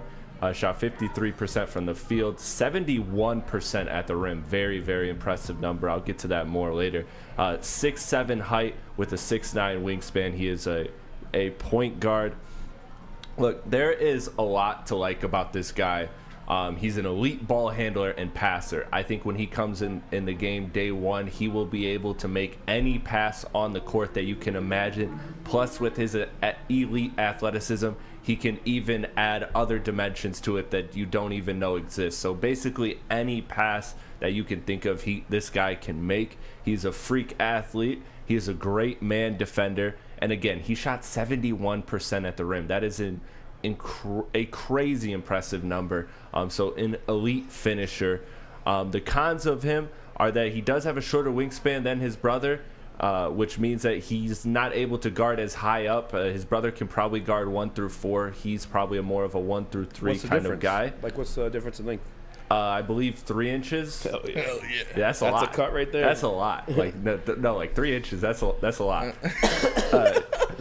He needs the ball in his hands, though. You know, and that's the problem. Right, guys? Whereas, that's a big difference. No, it's a huge difference. It's a huge difference.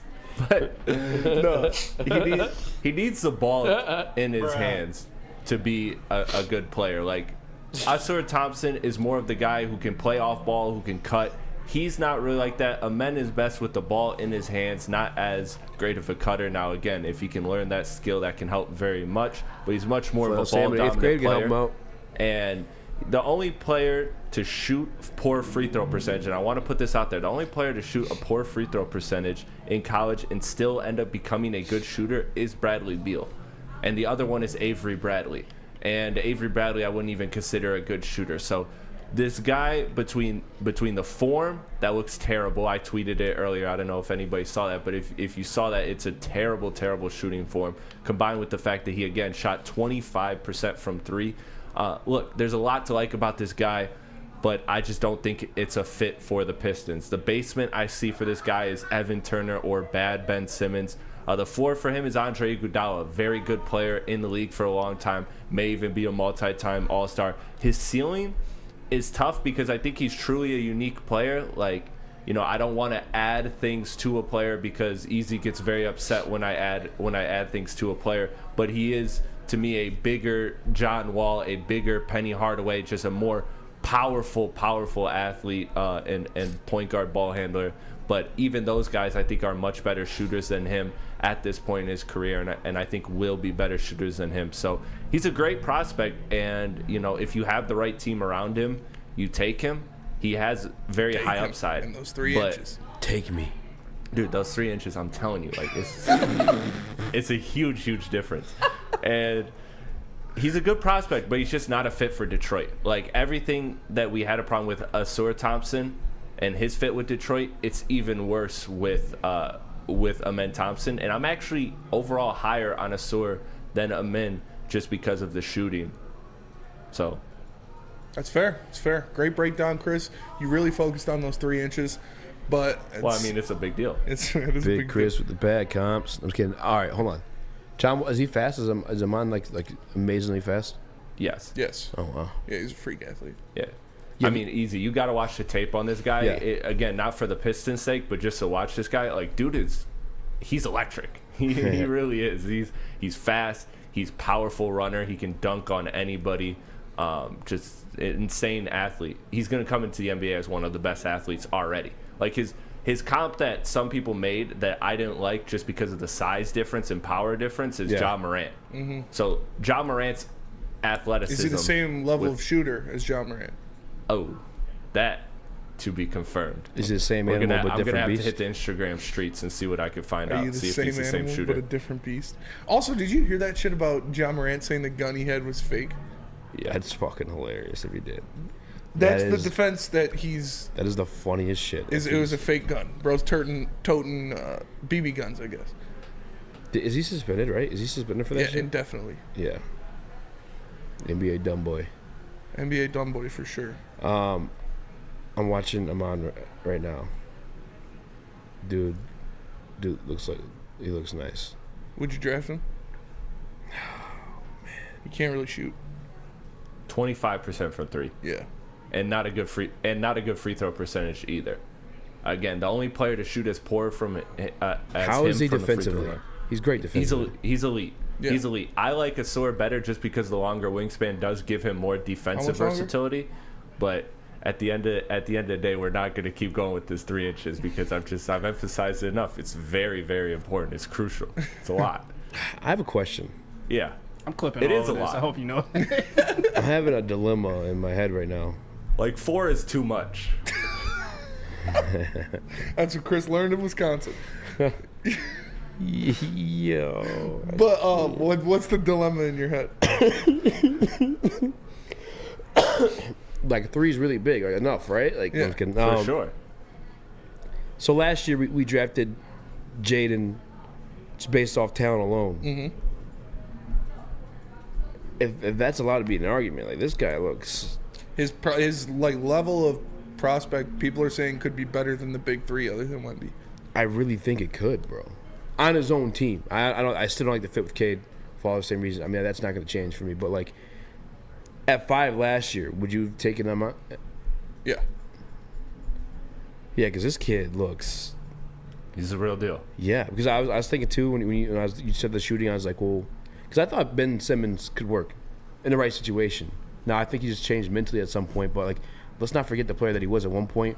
I think surrounded with the right pieces. I think there's some spacing issues with a fucking 6'10" point guard that can't shoot when you put him on the same floor as Joel Embiid. Mm-hmm. But in like a shooter's situation, I mean, we have shooters around you. I think Ben Simmons could have been elite, but I said no to that because of that. But now I'm watching Amanda. He still shoots more and still better than Ben. Ben fucking had nothing. Yeah, he was trash.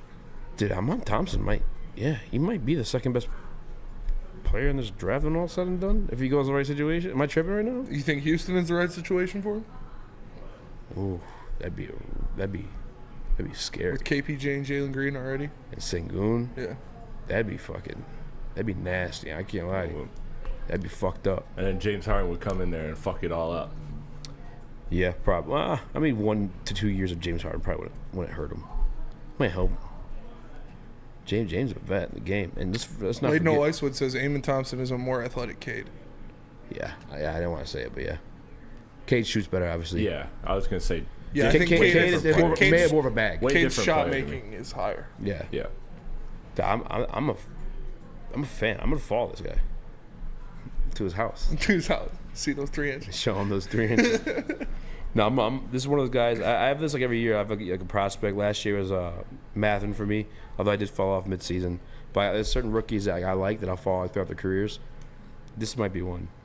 One I did get wrong, and I'm not counting this because I was fucking younger then. But my worst fucking guy that I thought was gonna be fucking sick. Michael Kidd-Gilchrist. No, Dante Exum. Oh yeah. I thought he was gonna be legit.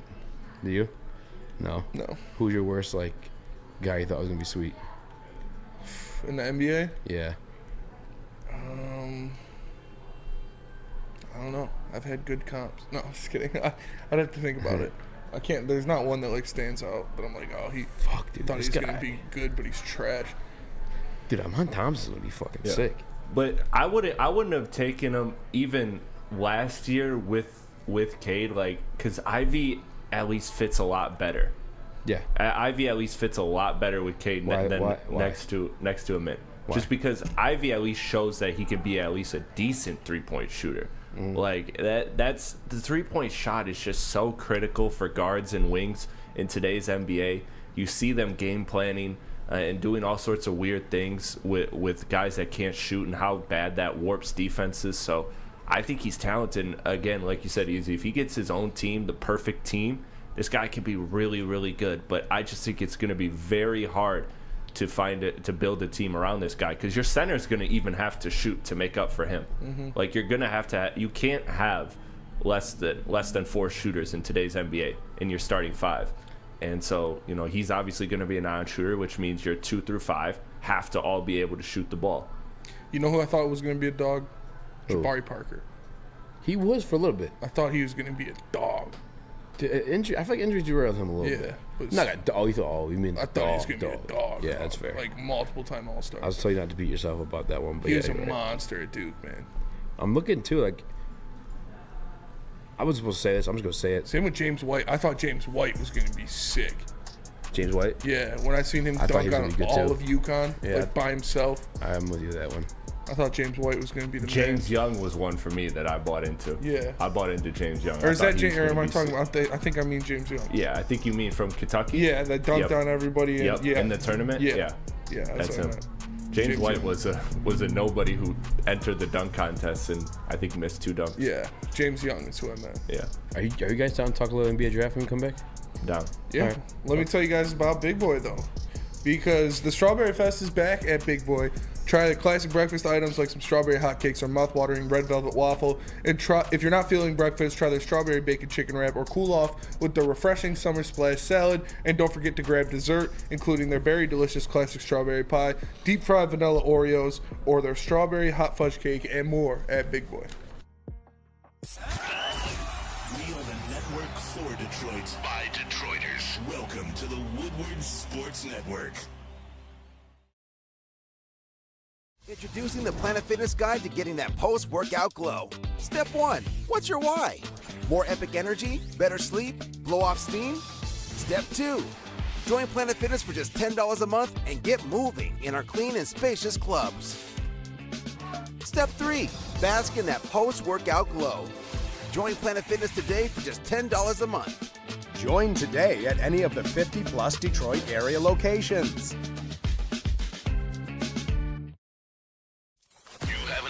Make sure it's seen and heard. Corner, jumper, tweet us, hop on the YouTube chat, slide in the DMS at Woodward Sports on all social media.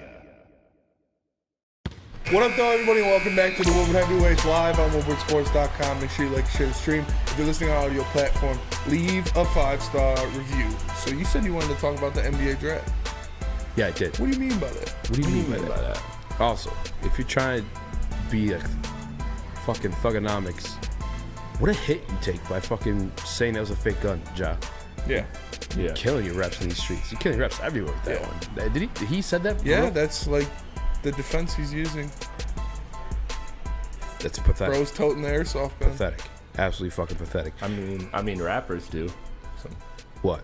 Rappers use fake guns and stuff all the time. So. Yeah, in music videos. Yeah, in music videos. Yeah. So that was a fucking. You ride around your IG city Live with a flex. fucking fake gun. Like, that's different. Dude, that Just Hold On, We're Going Home video, when fucking Drake pulls out the like 50 cal Magnum, or it's like a 44 Magnum, he like shoots it one-handed.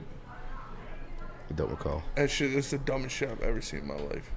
I don't even remember that. I don't either. Just hold on, we're going home. I like that song though. Aliens It's love what? that song. I said I like that song though. That song sucks, dude. It's literally just a hook.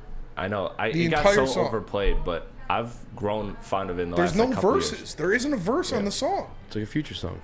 No, Future has verses in his songs. It's still a good melody, a good song. I don't mind it for what it is. Going home. I was looking at the NBA draft and the way it falls. And I wasn't supposed to say this one, but we have some. I'm not gonna say it, but there's rumors.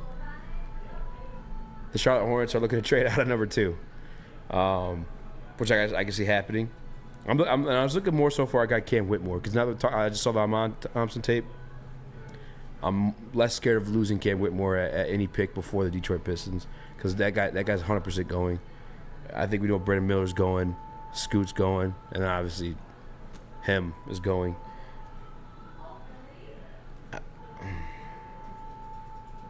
I lost my initial thought before we went to break, but that's why I was thinking. Like, if Cam Whitmore's really going to fall on the Pistons, that used to be an actual concern of mine, but I could see a lot of these teams. That's another question too. Actually, Portland. What the fuck's Portland going to do? I actually have a question too for you guys. Is Portland staying at 3? Or are they trading out because they like to pretend they're contending, but like this is the second time. Orlando's trying to trade.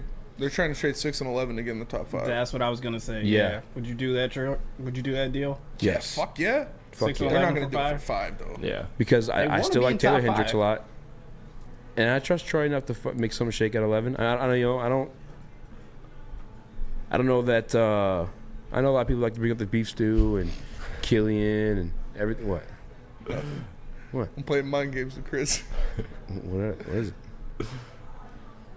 Why can't we include the class? It ruins the surprise. 5 stars. 5 stars. 5 stars.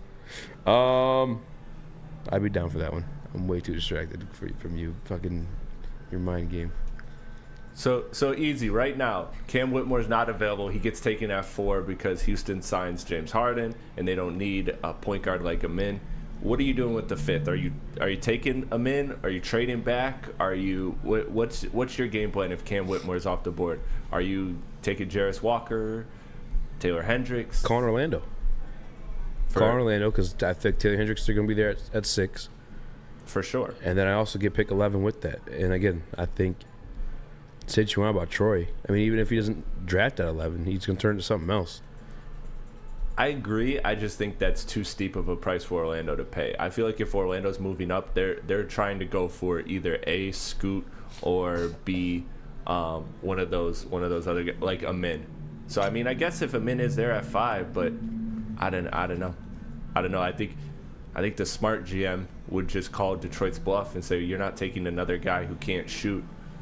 And like the Pistons did with the Kings with Ivy. I tell him, you're the bitch that wants them top 5. This is what I want. This is my asking price. I'm content either way. It's fair. It ain't hurting me. It's fair. But that'll do it for us today. We appreciate you all tapping into the Woodward Heavyweights live on woodwardsports.com. Make sure you like and share the stream. Make sure you guys have a fun weekend, a fun and safe weekend. For the man to my left, the one and only Speak Easy, Chris Platty in the TD booth, JV Smooth on the ones and twos. I'm Spencer Extra. We are the Woodward Heavyweights. Let's go out with the Sam Flannel video one more time. Again, make sure you guys have a great weekend. Make sure you stay safe out there, but have a good time. We'll catch you guys on Monday. Peace. There is only one answer for the playoff defensive player of the year, and it's obviously Anthony Davis. Because Anthony Davis, he led the entire postseason in rebounds per game, blocks per game, defensive win shares, and defensive rating. Did those other teams win games in the series? Yes. Okay. Oh, they fine. all did? Who didn't? Half man, half a series did. I know, he was awful. Every he was other the worst game. player. He is the single reason they lost was Anthony Davis. Right? That's the only reason they lost. That's what you're saying. He is obviously the best defensive player, the postseason defensive player of the year. He was great defensively against Golden State. He was great defensively against Memphis, and he did an adequate enough job against Jokic because nobody can stop Nikola Jokic.